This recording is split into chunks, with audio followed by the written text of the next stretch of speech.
Bab 1391. Permintaan Silanyu. Tanpa diduga-duga oleh Zhou Yu, Silanyu merasa sedikit gelisah. Namun, dia masih mengumpulkan keberanian untuk mengatakan, "Zhou Yu, sebenarnya aku datang untuk memintamu berpartisipasi dalam festival jembatan rusak." Silanyu sangat menyadari bahwa dia masih berutang budi pada Zhou Yu untuk menyelamatkan hidupnya. Terlebih lagi, dia tahu sedikit tentang situasi Zhou Yu saat ini, dan membiarkan Zhou Yu tampil menonjol di festival jembatan rusak memang bukan hal yang baik untuknya. Tetapi karena situasinya mendesak, dia tidak punya pilihan lain. Dia hanya bisa menguatkan diri dan datang. Namun Zhou Yu agak bingung. "Maukah aku berpartisipasi di festival jembatan rusak? Apa tujuannya?" "Saya ingin meminta Anda untuk memenangkan kejuaraan festival jembatan rusak." "Bukankah kau sendiri cukup mampu?" tanya Zhou Yu, agak bingung. Silanyu menggelengkan kepalanya. "Kekuatanku tidak cukup untuk memenangkan kejuaraan. Kali ini, seorang ahli sejati dari daftar manusia akan datang, bernama Wang Sui. Aku bukan tandingannya." Wang Sui. Zhou Yu memiliki sedikit kesan tentang orang ini. Jika dia ingat dengan benar, Wang Sui ini menduduki peringkat kelima dalam daftar manusia. Dan Zhou Yu telah melihat teknik pedang es dingin milik Silanyu. Itu sama sekali tidak jauh dari Shen Yin, nomor 1 dalam daftar manusia. Seharusnya tidak begitu, kekuatanmu seharusnya setara dengan Shen Yin, orang nomor 1 di daftar manusia. Kenapa kau tidak sebanding dengan Wang Sui ini, yang berada di peringkat kelima? Mendengar ini, Silanyu menunjukkan ekspresi sedih dan berkata, "Tidak seperti itu. Peringkat daftar manusia yang Anda lihat berasal dari 2 tahun lalu. Faktanya, bahkan 2 tahun yang lalu, ketika daftar manusia diperbarui, Wang Sui tidak menunjukkan banyak kekuatannya. Setengah tahun yang lalu, aku pernah melihatnya sekali, dia juga seorang kultivator pedang dan bahkan pernah memamerkan kekuatan pedangnya. Jika aku merasakannya dengan benar, kekuatan pedangnya hampir mencapai tingkat tertinggi. Bagi seorang kultivator pedang, pemahamannya tentang kekuatan pedang hampir bisa menentukan segalanya. Pemahamannya tentang kekuatan pedang sudah jauh melampaui kita. Aku bukan tandingannya, begitu pula Shen Yin." Mendengar ini, Zhou Yu sedikit terkejut. Jadi, Wang Sui memang orang nomor 1 yang sah di daftar manusia. Silanyu menggelengkan kepalanya lagi. Belum tentu. Ada orang lain yang juga memiliki kekuatan untuk bersaing memperebutkan posisi puncak. Siapa? Xia Houyun. Zhou Yu segera mencari nama ini di benaknya dan mendapati dia tidak punya kesan apapun. Silanyu melanjutkan berkata, "Xia Houyun berada di peringkat 25 dalam daftar manusia. 2 tahun lalu, ketika peringkat daftar manusia diperbarui, dia bahkan tidak bergerak sama sekali. Peringkat ke-25 ini disimpulkan berdasarkan performanya 4 tahun lalu. Bakat orang ini jelas tidak kalah dengan Wang Sui." Zhou Yu mengangkat alisnya. Dia selalu berpikir bahwa daftar manusia biasa saja. Tetapi sekarang tampaknya ada lebih banyak ahli daripada yang dibayangkannya dalam daftar manusia. Sepertinya ada beberapa ahli tersembunyi di daftar manusia. Selain mereka berdua, apakah ada yang lain? Tanya Zhou Yu dengan rasa ingin tahu. Silanyu berpikir sejenak dan berkata, "Jika ada lebih banyak, itu kamu." "Aku." Zhou Yu tidak bereaksi pada awalnya. Silanyu mengangguk dengan serius. "Kekuatanmu seharusnya sebanding dengan Wang Sui dan Xia Houyun. Tidak peduli apa, setidaknya mereka punya peringkat, tapi kau tidak punya peringkat di daftar manusia, jadi di seluruh dunia bela diri negeri naga, kaulah yang paling tersembunyi." Mendengar ini, Zhou Yu tidak dapat menahan tawa dalam hati. Namun setelah dipikir-pikir lagi, tampaknya itu memang benar. Lagi pula, dia baru saja memasuki kota itu 2 tahun lalu ketika peringkat daftar manusia diperbarui. Bisakah Anda menjelaskan lebih lanjut tentang keduanya? Silanyu mengatur pikirannya dan berkata, "Mari kita bicara tentang Xia Houyun dulu." Xia Houyun adalah sosok terkemuka di antara generasi muda yang dibudidayakan oleh Laut Raja Surgawi. Dari Laut Raja Surgawi, Zhou Yu sedikit terkejut. "Ngomong-ngomong, jalan Xia Houyun dalam seni bela diri agak mirip denganmu. Orang ini juga mengolah pemurnian tubuh dan pemurnian ki secara ganda. Dengan sumber daya Laut Raja Surgawi, Xia Houyun bisa mendapatkan apapun yang dia inginkan. Baik itu teknik kultivasi, pil, batu roh, keterampilan bela diri, atau guru terkenal, dia hampir tidak kekurangan apapun. 3 bulan yang lalu, dia membunuh Kaisar Alam kelas 1 dengan mudah. Meskipun aku tidak melihatnya dengan mata kepalaku sendiri, menurut rumor, dia melakukannya tanpa menggunakan kekuatan penuhnya." Hati Zhou Yu tergerak. Xia Houyun. Dia ingat nama itu. Dia punya firasat bahwa dia akan bertemu orang ini di masa mendatang. Orang ini mungkin menjadi lawan yang tangguh baginya. Kemudian, ekspresi Si Lanyu sedikit berubah dan dia berkata, "Selanjutnya, mari kita bicara tentang Wang Sui." Wang Sui adalah murid Dewa Pedang Naga Hitam, yang terdepan di antara 5 Dewa Pedang Agung Negeri Naga. Dewa Pedang Naga Hitam adalah seorang ahli super yang telah memahami domain pedang. Hanya dengan domain pedangnya saja, dia mungkin sudah hampir tak terkalahkan di alam kaisar. Murid yang dibimbingnya secara pribadi berbicara banyak tentang kekuatannya. Belum lagi, pedang di tangan Wang Sui juga merupakan salah satu pedang terkenal yang menduduki peringkat teratas di antara 100 pedang teratas. Setengah tahun yang lalu, Wang Sui pernah bertarung secara seimbang dengan seorang seniman bela diri alam kaisar kelas 2. Selain itu, pada titik ini, mata Si Lanyu tiba-tiba menjadi rumit. Ada kemarahan dan kekhawatiran dalam tatapannya. "Ada apa?" Zhou Yu bertanya dengan rasa ingin tahu. Si Lanyu terdiam sesaat, dan nadanya pun menjadi berat. "Wang Sui, berasal dari Sekte Pedang Ilahi." Mendengar kalimat ini, Zhou Yu segera memahami kekhawatiran Si Lanyu. Tampaknya kali ini, Wang Sui akan muncul di festival jembatan rusak.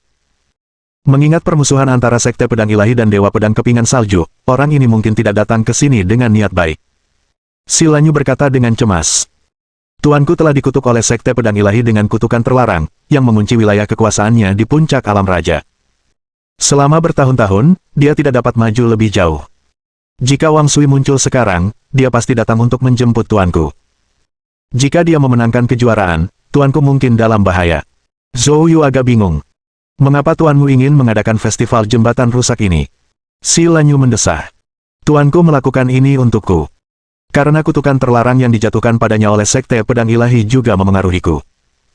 Guruku mengumpulkan para jenius ilmu pedang dari seluruh dunia, berharap dapat menggunakan kekuatan pedang mereka untuk mematahkan pengaruh kutukan terlarang padaku dan memungkinkanku untuk menerobos ke alam raja tanpa hambatan di masa depan." Mendengar ini, Zhou Yu juga terharu. Ikatan mentor-mente yang erat ini mengingatkannya pada mentornya sendiri. Zhou Yu menatap Si Lanyu, mengangkat alisnya, dan tersenyum. "Jika aku membantumu, apa kentunganku?" Bab 1392. Putri Suci memasuki wilayah. Mendengar ini, ekspresi Si Lanyu membeku. Dia tentu menyadari risiko yang akan dihadapi Zhou Yu jika dia memutuskan untuk membantunya. Namun dia tidak dapat menawarkan apapun yang menarik bagi Zhou Yu saat ini. Si Lanyu menggigit bibirnya dengan ringan, seolah membuat semacam keputusan, lalu berkata, "Zhou Yu, jika kamu bersedia membantuku, aku bersedia memberikan diriku kepadamu. Aku masih perawan." Setelah berbicara, rona merah langsung menyebar di wajah Si Lanyu. Seorang wanita yang biasanya dingin mengucapkan kata-kata seperti itu dengan sungguh-sungguh adalah pemandangan yang sangat menggoda. Zhou Yu terbatuk malu. Itu cuma candaan. Aku akan membantumu, tidak perlu itu." Ekspresi Si Lanyu terhenti.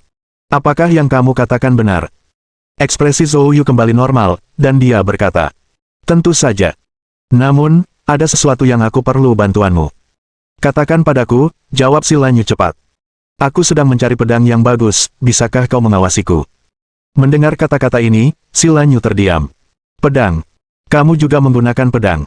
Si Lanyu ingat bahwa informasi tentang Zhou Yu tidak menunjukkan bahwa dia adalah seorang kultivator pedang. Zhou Yu tersenyum sedikit dan berkata, "Orang tua itu pernah mengatakan kepadaku bahwa semua senjata di dunia memiliki esensi yang sama. Menggunakan pisau atau pedang pada dasarnya sama saja, jangan terlalu terpaku pada senjatanya. Lagi pula, aku baru-baru ini mendapatkan beberapa wawasan tentang dao pedang, jadi aku ingin mencobanya." Mendengar ini, Si Lanyu tampak aneh. Apa artinya berbagi esensi yang sama? Mentornya tidak pernah membicarakan hal-hal seperti itu. Mentornya mengajarkannya sejak usia muda bahwa pedang dao berbeda dari seni bela diri lainnya. Seseorang membutuhkan hati yang tulus untuk menjalani hidup berdampingan dengan pedang, mengubahnya menjadi bagian dari tubuh seseorang, bahkan bagian dari jiwa seseorang. Dia telah mendengar kata-kata seperti itu berkali-kali. Dalam benaknya, pedang dao adalah pedang dao, seni bela diri adalah seni bela diri, keduanya adalah hal yang sepenuhnya berbeda. Gagasan seperti itu sudah mengakar kuat. Lagi pula, bisakah seseorang berganti jalur dalam seni bela diri kapan saja? Meskipun Si Lanyu cukup bingung, permintaan Zhou Yu tidak sulit baginya. Si Lanyu segera setuju untuk membantu. Setelah berdiskusi dengan Zhou Yu, Si Lanyu tampak menghela napas lega. "Kalau begitu, Zhou Yu, aku akan kembali dulu, aku perlu memberitahu mentorku tentang ini." "Baiklah." Setelah mengantar Si Lanyu pergi, Zhou Yu kembali ke hotel sendiri. Sementara itu, Di Laut Timur Negeri Naga. Di tengah kegelapan malam, sebuah kapal berlayar menuju batas Laut Negeri Naga. Seorang wanita berpakaian samurai putih berdiri di haluan kapal, angin laut yang kencang menarik pakaiannya. Namun dia tetap teguh. Di belakangnya berdiri 3 pria tua.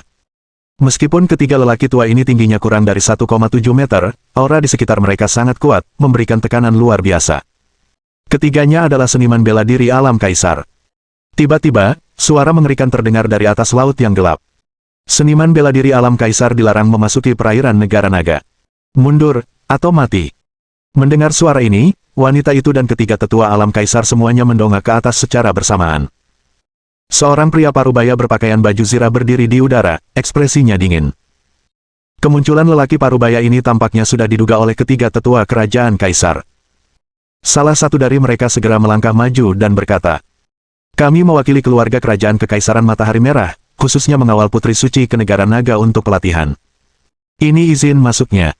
Setelah berbicara, sang sesepuh mengambil sebuah gulungan dari jubahnya dan melemparkannya ke atas. Di langit, lelaki parubaya itu menangkap gulungan itu, meliriknya, lalu menyipitkan matanya sedikit, mengarahkan pandangannya ke arah Putri Suci di haluan. "Jadi kamu adalah orang suci Matahari Merah, Qian Hui." Wanita di haluan membungkuk dengan anggun dan berkata, "Saya." Pria parubaya itu mengangguk, lalu menyimpan gulungan itu dan berkata, "Putri Suci boleh masuk, yang lain harus kembali." Mendengar ini, ketiga tetua alam kaisar segera berkata, "Terima kasih, Tuan." Kemudian, mereka bertiga menatap Putri Suci Qian Hui dan berkata, "Putri Suci, kami hanya bisa mengantarmu sejauh ini. Kami harap semuanya berjalan lancar untukmu di Dragon Country." Qian Hui membungkuk sedikit. Kemudian, dengan gerakan cepat, dia melangkah ke udara dan langsung menuju ke negeri naga. Melihat hal itu, lelaki parubaya yang menjaga lautan di langit itu menatap tajam ke dalam matanya. Tanpa diduga, seorang jenius seperti itu muncul dari negara kecil itu. Dunia seni bela diri negeri naga kemungkinan akan dilanda kekacauan lagi. Ibu kota, Laut Raja Surgawi. Di dalam kantor berperabotan sederhana. Seorang pria tua dengan sikap dingin sedang menyeruput teh di kantor. Lalu, seorang pemuda berusia 30-an masuk dengan cepat. "Tuan, kami baru saja menerima kabar dari perbatasan Laut Timur, Putri Suci generasi baru Kekaisaran Matahari Merah telah melintasi perbatasan laut dan memasuki negeri naga untuk diadili. Menurut penjaga perbatasan, kultivasinya telah mencapai alam raja kelas 5. Ekspresi orang tua itu tetap acuh tak acuh, hanya memperlihatkan sedikit senyum di matanya. Setelah bertahun-tahun, Kekaisaran Matahari Merah akhirnya memiliki seorang jenius lagi. "Tuan, apakah menurut Anda bakat gadis ini juga luar biasa? Jika memang begitu, aku ingin mencobanya." Mendengar hal itu, si tetua terkekeh pelan. Gadis ini berlatih pedang Dao, Wang Sui tentu saja akan mencarinya. "Yun, kamu tidak perlu pergi, mungkin ada hal yang lebih penting yang membutuhkan perhatianmu." Pria muda itu adalah Xia Houyun. Mendengar perkataan tetua itu, Xia Houyun merasakan jantungnya berdebar kencang. "Tuan, apakah yang Anda maksud adalah Zhou Yu?" Mata si tua sedikit menyipit, dan kilatan dingin muncul. Xia Houyun sedikit gemetar, segera membungkuk, dan berkata, "Tuan, saya permisi dulu." "Ya." Si penatua menjawab dengan datar. "Anda akan diberitahu saat waktunya bertindak, tidak perlu terburu-buru." Xia Houyun segera membungkuk dan keluar dari ruangan. Bab 1393. Menantang Dojo. Kota Hu. Akademi Seni Bela Diri Tianyi. Akademi Seni Bela Diri Tianyi merupakan tempat bersejarah lama di kota Hu yang sudah berdiri sejak 100 tahun lalu. Pemiliknya, Wang Lunwu, bukan hanya seorang kultivator pedang tetapi juga seorang master di King Realm Summit. Orang-orang kaya yang tidak memiliki sumber daya seni bela diri senang membayar mahal untuk mengirim anak-anak mereka ke Akademi Seni Bela Diri Tianyi untuk mempelajari seni bela diri. Oleh karena itu, Wang Lunwu menikmati reputasi yang sangat tinggi di dunia seni bela diri kota Hu. Dan hari ini, seorang pengunjung tak terduga telah menerobos masuk ke Akademi Seni Bela Diri Tianyi. Orang ini tidak berkata apa-apa dan langsung berjalan masuk. Para ahli di Akademi Seni Bela Diri Tianyi datang untuk menghalanginya, tetapi tak ada yang sebanding dengannya. "Itu tantangan. Seseorang di sini untuk menantang kita. Cepat, panggil pemilik akademi." Tak lama kemudian, orang-orang di Akademi Seni Bela Diri Tianyi menyadari orang ini ada di sini untuk sebuah tantangan. Ketika Wang Lunwu mendengar berita itu dan bergegas ke aula akademi, wajahnya berubah muram. Dia melihat sebagian besar murid akademi berpangkat tinggi tergeletak di tanah, mengerang kesakitan. Pemandangan itu sungguh tidak tertahankan untuk disaksikan. Sejak didirikan, Akademi Seni Bela Diri Tianyi tidak pernah mengalami provokasi yang begitu parah dan keji. Dalam sekejap, amarah di hati Wang Lunwu berkobar. Dia menatap sang penantang. Saat dia melihatnya dengan jelas, pupil matanya mengecil tajam, memperlihatkan ekspresi serius. Penantangnya adalah seorang wanita, berusia sekitar 30 tahun. Dia mengenakan pakaian samurai putih dan memegang pedang samurai, tampak rapuh seolah-olah pria dewasa manapun dapat dengan mudah menjatuhkannya. Namun, Wang Lunwu merasakan aura pedang yang mengerikan darinya. Dia menggenggam pedang panjangnya erat-erat, menatap wanita itu dengan dingin dan bertanya. "Siapa kamu?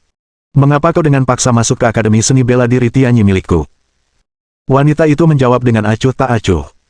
Wanita suci Kekaisaran Matahari Merah, Qianye Hui, datang khusus untuk menantang ilmu pedang Tianyi. Setelah mengatakan hal itu, dia memegang pedang samurai di depan dadanya dan berkata, "Aku akan memberimu kesempatan untuk menyerang lebih dulu." Diperlakukan begitu hina oleh seorang wanita muda, terutama dari Kekaisaran Matahari Merah, kemarahan dalam diri Wang Lunwu dapat dibayangkan. Sungguh wanita suci yang sombong. Karena kau berani datang untuk memprovokasi, maka bersiaplah untuk menemui ajalmu.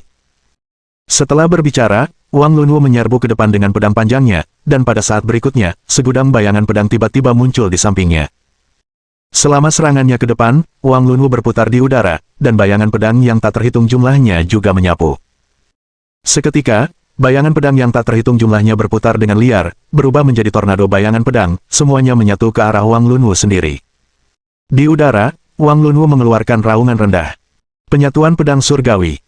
Meskipun nada bicara Wang Lunwu menghina Qianye Hui, dia tidak kenal ampun dalam serangannya. Sejak awal, ia melancarkan gerakan terkuatnya. Dalam sekejap, semua bayangan pedang menyatu menjadi satu. Bayangan pedang yang berkilauan dengan kilauan putih keperakan menyatu dan melesat dengan dahsyat ke arah Qianye Hui. Begitu serangan ini terjadi, seluruh lantai, dinding, dan langit-langit Akademi Seni Bela Diri Tianyi mengalami retakan yang tak terhitung jumlahnya. Momentum yang mengerikan itu membuat semua murid Akademi tercengang, namun dipenuhi kegembiraan. Namun, dalam menghadapi serangan ini, Qianye Hui tetap tenang. Melihat bayangan pedang besar mendekatinya, dia dengan santai meraih pedang di depan dadanya. Suara mendesing. Suara udara yang tertusuk terdengar nyaris tak terdengar. Detik berikutnya, bayangan pedang mengerikan milik Wang Lunwu meledak bagaikan gelembung dan hancur seketika. Bersamaan dengan itu, Wang Lunwu, di udara, membeku ketika garis darah muncul di antara alisnya. Segera setelahnya, gedebuk. Tubuh Wang Lunwu jatuh dengan keras ke tanah. Semua tanda kehidupan telah lenyap. Bahkan saat meninggal, matanya menatap tajam, penuh keheranan. Seolah baru saja menyelesaikan tugas sepele, Qianye Hui perlahan menarik pedang samurainya lalu berbalik untuk pergi. Setelah Qianye Hui meninggalkan Akademi Seni Bela Diri Tianyi. Ledakan. Akademi Seni Bela Diri Tianyi runtuh dengan suara keras. 1 jam kemudian, Qianye Hui muncul di Akademi Seni Bela Diri lain sekali lagi. 10 menit kemudian, dia keluar dari akademi. Dahulu tempat ini merupakan markas besar Paviliun Bela Diri Kota Hu. Namun kini, tanda paviliun itu telah diturunkan dan digantikan dengan markas Aliansi Bela Diri. Pada saat ini, Yan Kun sedang bersantai di kantornya ketika seorang ajudan bergegas masuk. "Pemimpin Aliansi, ada masalah. Saintes Kekaisaran Matahari Merah, Qianye Hui, saat ini sedang menantang setiap akademi di Kota Hu. Akademi Seni Bela Diri Tianyi dan Aula Seni Bela Diri 5 arah telah hancur. Kejadian ini telah menggemparkan seluruh dunia seni bela diri Kota Hu. Dampaknya sangat negatif." Mendengar ini, Yan Kun tiba-tiba duduk, wajahnya gelap dan dipenuhi amarah. "Apa katamu? Kapan Qianye Hui yang tidak berguna ini tiba di Kota Hu, dan mengapa kau tidak memberitahu kami sebelumnya?" Ajudan itu menjawab dengan wajah cemberut. "Saya baru saja mendapat kabar. Qianye Hui masuk tadi malam melalui perbatasan Laut Timur Negeri Naga. Kami tidak kenal dengan penjaga perbatasan di sana, jadi mereka tidak segera memberi tahu kami. Karena itu, tidak kompeten." Yan Kun mengumpat dengan marah. Aliansi Bela Diri Kota Hu baru saja dibentuk dan perlu mengumpulkan prestise. Pada saat kritis ini, insiden seperti itu merupakan penghinaan terang-terangan terhadap aliansinya. "Di mana dia? Bawa aku ke sana segera." Sang ajudan segera membawa Yan Kun ke lokasi. Bab 1394. Bab 1394.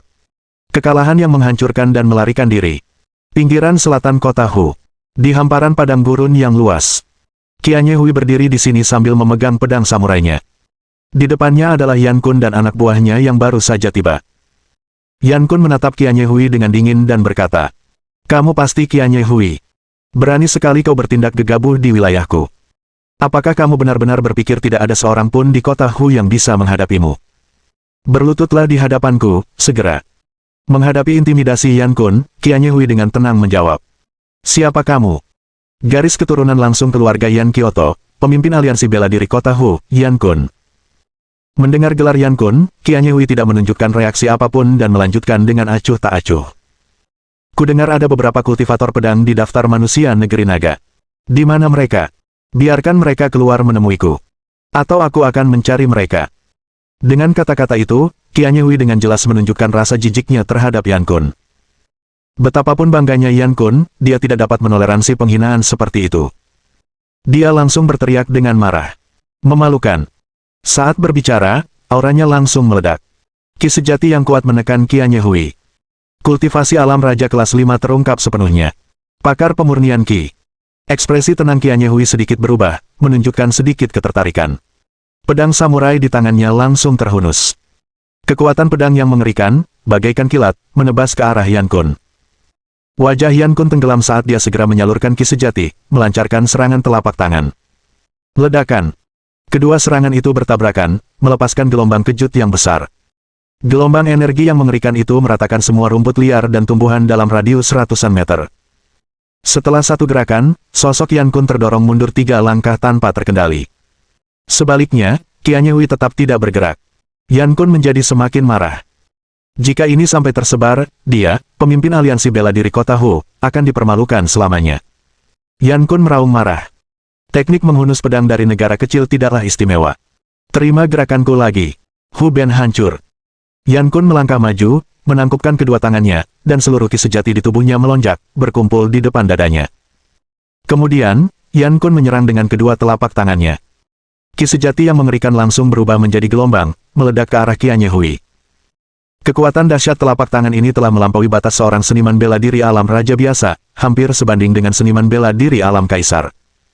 Namun, Qianye Hui tetap tenang sepenuhnya. Satu-satunya perbedaannya adalah kali ini dia tidak tinggal diam dan langsung mengambil tindakan. Sebaliknya, sosoknya berkedip dan lenyap seketika. Ledakan. Hu Ben Break milik Yan Kun menghantam tempat Qianye Hui berdiri. Langsung menghancurkan Qianye Hui. Namun sebelum Yan Kun bisa menikmati kegembiraannya, dia menyadari ada sesuatu yang salah. Itu bayangan. Ekspresi Yan Kun tiba-tiba berubah. Tepat pada saat itu, Qianye Hui muncul di depannya seperti hantu. Senyum sinis mengembang di bibir merahnya. Retakan. Pedang samurai di tangan Qianye Hui melintas, dan lengan Yan Kun terputus, terpental jauh. Yan Kun menjerit keras, wajahnya berubah kaget saat dia mati-matian mundur. Kemudian, dia secara gegabah menggunakan teknik rahasia untuk melarikan diri tanpa ragu-ragu. Melihat Yan Kun melarikan diri, Qianye Hui tidak mengejarnya. Sebaliknya, dia berbalik dan melihat ke arah lain. Maaf membuat Anda menunggu. Sekarang, Qianye Hui bisa melihat kemampuanmu. Bersamaan dengan perkataan Qianye Hui, sesosok melangkah keluar dari rerumputan liar yang jauh.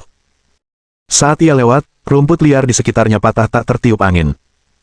Melihat orang ini, Qianye Hui berkata, "Kamu juga seorang seniman bela diri pedang, kamu seharusnya menjadi ahli pedang Dao di daftar manusia." Orang itu berbicara dengan datar. Nomor 12 dalam daftar manusia, pedang tanpa bayangan, Li Chanfeng. Pengunjung itu tak lain adalah Li Chanfeng. Sejak kalah dari Zhou Yu di keluarga Gong, Li Chanfeng telah dengan tekun mengasah ilmu pedangnya. Hanya dalam waktu setengah tahun, kemajuannya pesat.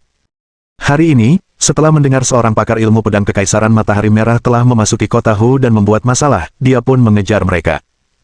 Dia siap bertindak tetapi tidak menyangka Yan Kun akan tiba-tiba muncul.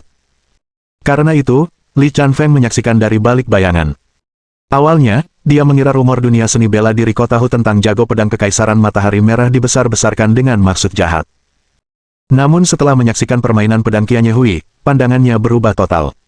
Dia menyadari Qianye Hui memang seorang ahli pedang Dao. Terlebih lagi, pemahamannya tentang kekuatan pedang melampaui pemahamannya sendiri. Pada saat ini, dia punya dua pilihan. Salah satu caranya adalah mundur, tetapi itu akan menodai ilmu pedangnya, memunculkan setan hati yang akan menghalangi kemajuannya di masa depan. Jadi dia memilih pilihan kedua, untuk menghadapi Qianye Hui secara langsung. Saat dia mengambil keputusan, kekuatan pedangnya dirasakan oleh Qianye Hui. Dengan demikian, mengarah pada situasi ini. Mendengar kata-kata Li Chanfeng, Qianye Hui sedikit membungkuk dan berkata, "Putri suci Kekaisaran Matahari Merah, Qianye Hui." Saat kata-kata itu diucapkan, pedang samurainya langsung muncul di tangannya. Setelah itu, sebuah pedang terhunus dengan pancaran pedang yang tak terlihat diarahkan langsung ke Li Chanfeng. Dentang. Pupil mata Li Chanfeng sedikit menyempit, dan sebuah pedang bergema. Pedang tanpa bayangan di tangan Li Chanfeng langsung terhunus. Bab 1395. Pertarungan Pedang Dao. Kedua kekuatan pedang itu bertabrakan seketika, menimbulkan dampak kekuatan pedang yang mengerikan. Lalu keduanya berpisah dengan cepat. Melalui penyelidikan pedang pertama, masing-masing dari mereka memperoleh pemahaman mengenai kekuatan pedang milik yang lain. Wajah Li Chanfeng menjadi pucat. Bentrokan pertama saja sudah menyebabkan dia cedera. Namun, hal itu juga menyulut semangat juang dalam dirinya. Melihat Qianye Hui, dia menunjukkan minat yang besar terhadap pedang tanpa bayangan milik Li Chanfeng, jauh lebih bersemangat dibandingkan saat berhadapan dengan Yan Kun. Qianye Hui berkata dengan tenang, "Kekuatan pedang yang menarik.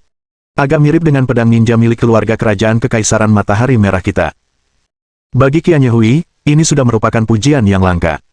Tetapi setelah mendengar ini, wajah Li Chanfeng menampakkan amarah yang meluap-luap. "Omong kosong apa pedang ninja, yang aku kembangkan adalah formasi pedang angin 5 elemen yang asli." Dengan suara gemuruh, pedang tanpa bayangan di tangan Li Chanfeng menari cepat, dan tiba-tiba angin kencang bertiup di sekelilingnya. Berpusat di sekitar Li Chanfeng, angin kencang berputar cepat, seakan-akan merobek ruang di sekitarnya. Pada saat ini, kekuatan pedang Li Chanfeng juga melepaskan serangan terkuatnya. Ledakan. Saat kekuatan pedang Li Chanfeng terkumpul, gerakan pedang yang mengerikan langsung meledak. Dalam sekejap, kekuatan pedang angin yang meliputi semuanya berubah menjadi seekor naga dan menyerang Qianye Hui. Di mata Qianye Hui, ada kilatan aneh. Lumayan untuk seorang ahli daftar manusia, pedang ini cukup menarik. Qianye Hui hanya memberikan penilaian seperti itu. Selanjutnya, untuk pertama kalinya, dia mengangkat pedang samurai di tangannya dengan serius. Pada saat dia mengangkat pedang samurainya, fluktuasi gelombang pedang muncul di sekitar Qianye Hui seperti kelopak bunga. Namun kelopak bunga ini berwarna merah darah yang dingin. Dalam sekejap, Qianye Hui tampak diselimuti oleh kelopak bunga berwarna merah darah yang tak terhitung jumlahnya. Inilah pedang Dao yang dikultivasikan Qianye Hui. Itu adalah pedang Dao eksklusif dari keluarga kerajaan Kekaisaran Matahari Merah, yang disebut bunga sakura jatuh darah.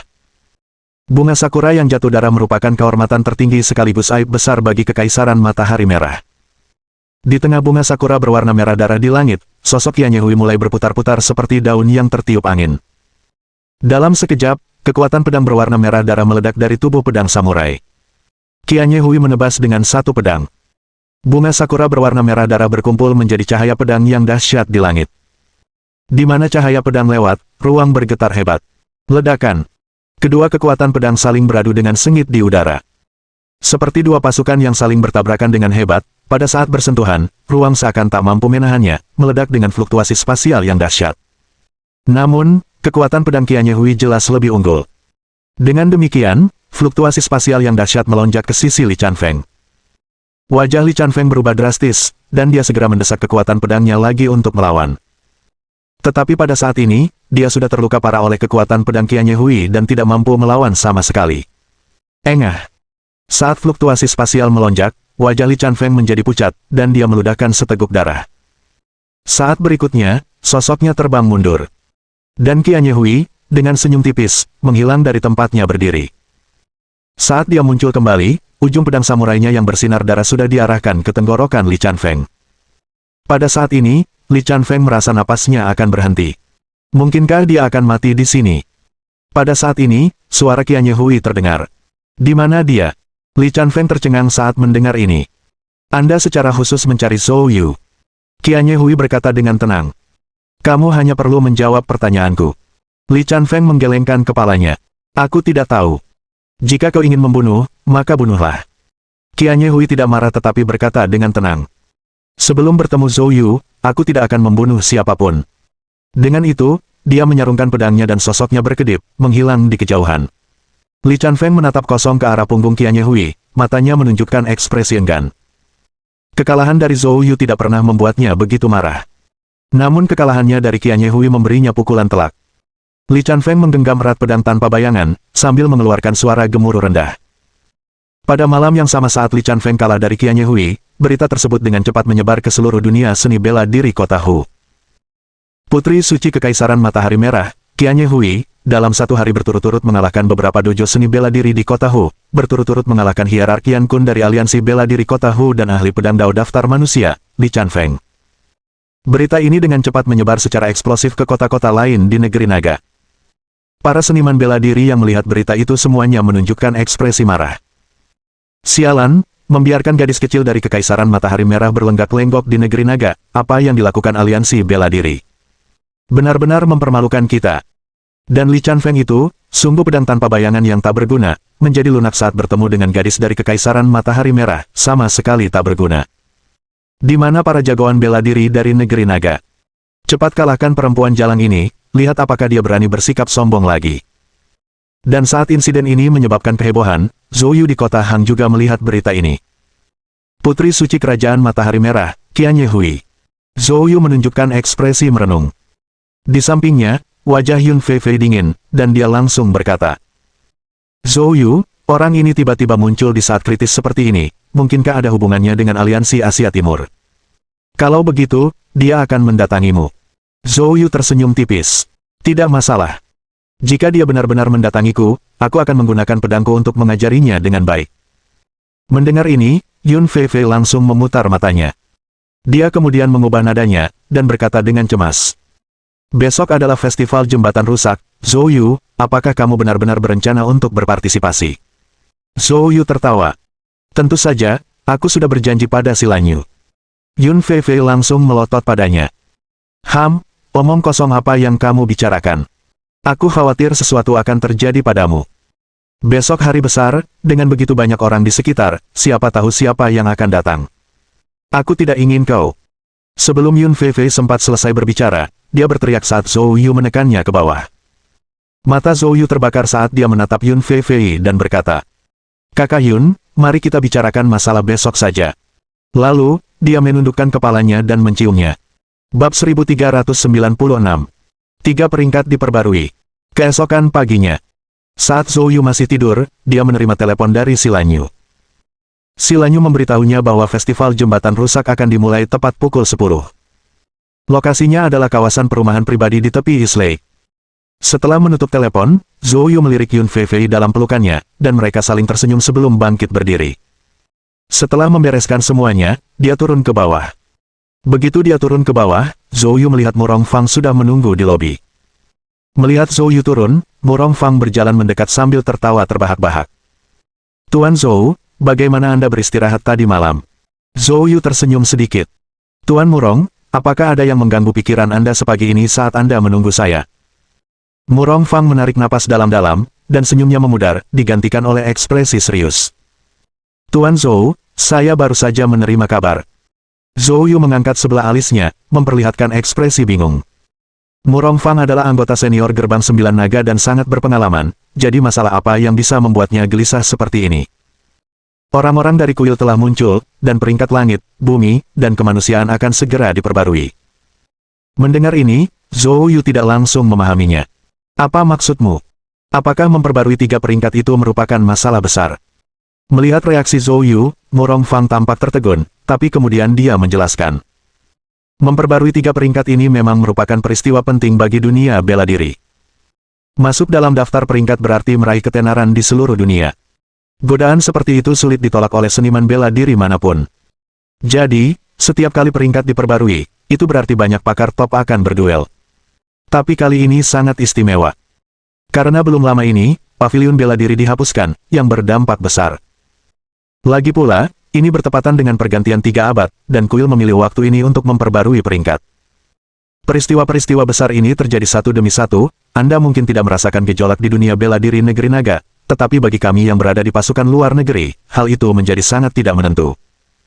Sejak zaman kuno, kuil selalu misterius, seolah-olah mereka memahami mekanisme surgawi. Di setiap momen penting dalam dunia seni bela diri, mereka muncul lebih dulu. Kali ini, memilih tampil tepat sebelum festival Broken Bridge menunjukkan bahwa festival tersebut tidak akan mudah. Mendengar kata-kata Murong Fang, mata Zhou Yu sedikit menyipit. Jika memang seperti itu yang dikatakan, hal ini memang tampak agak tidak biasa. Di samping itu, Murong Fang melanjutkan. Dewa Pedang Kepingan Salju dan Sekte Pedang Ilahi punya dendam. Meskipun aku tidak tahu persis permusuhan mereka, kudengar Sekte Pedang Ilahi akan mengirimkan para ahli kali ini. Dalam situasi seperti ini, tidak ada yang tahu apa yang mungkin terjadi, jadi saya datang hari ini untuk mengingatkan Anda agar ekstra hati-hati. Setelah mendengar Murong Fang, Zhou Yu mengangguk. Murong Fang berhenti sejenak. Apakah kamu masih pergi? Zhou Yu tersenyum dan berkata, acara besar seperti ini akan sangat sayang jika dilewatkan. Murong Fang terkejut, lalu mendesah. Gerbang 9 naga kami memutuskan untuk berinteraksi denganmu dengan mempertimbangkan masa depanmu, bukan masa kini. Kuharap tidak terjadi apa-apa padamu. Zhou Yu tertawa terbahak-bahak. Jangan khawatir. Melihat kepergian Zhou Yu, wajah Murong Fang menunjukkan ekspresi rumit. Pada saat ini, seorang tetua mendekati Murong Fang dan berbicara dengan suara yang dalam.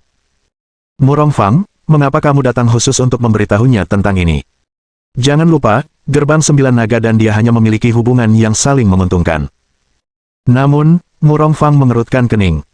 Aku punya rencana, kamu tidak perlu ikut campur. Orang tua itu menyipitkan matanya. Sepertinya kamu sangat menghormati anak ini. Murong Fang terkekeh pelan. Mengapa tidak menghargainya? Jika aku berada di Laut Raja Surgawi sekarang, aku tidak akan ragu untuk berpihak pada Zhou Yu. Beberapa orang di sana picik, egois, dan picik.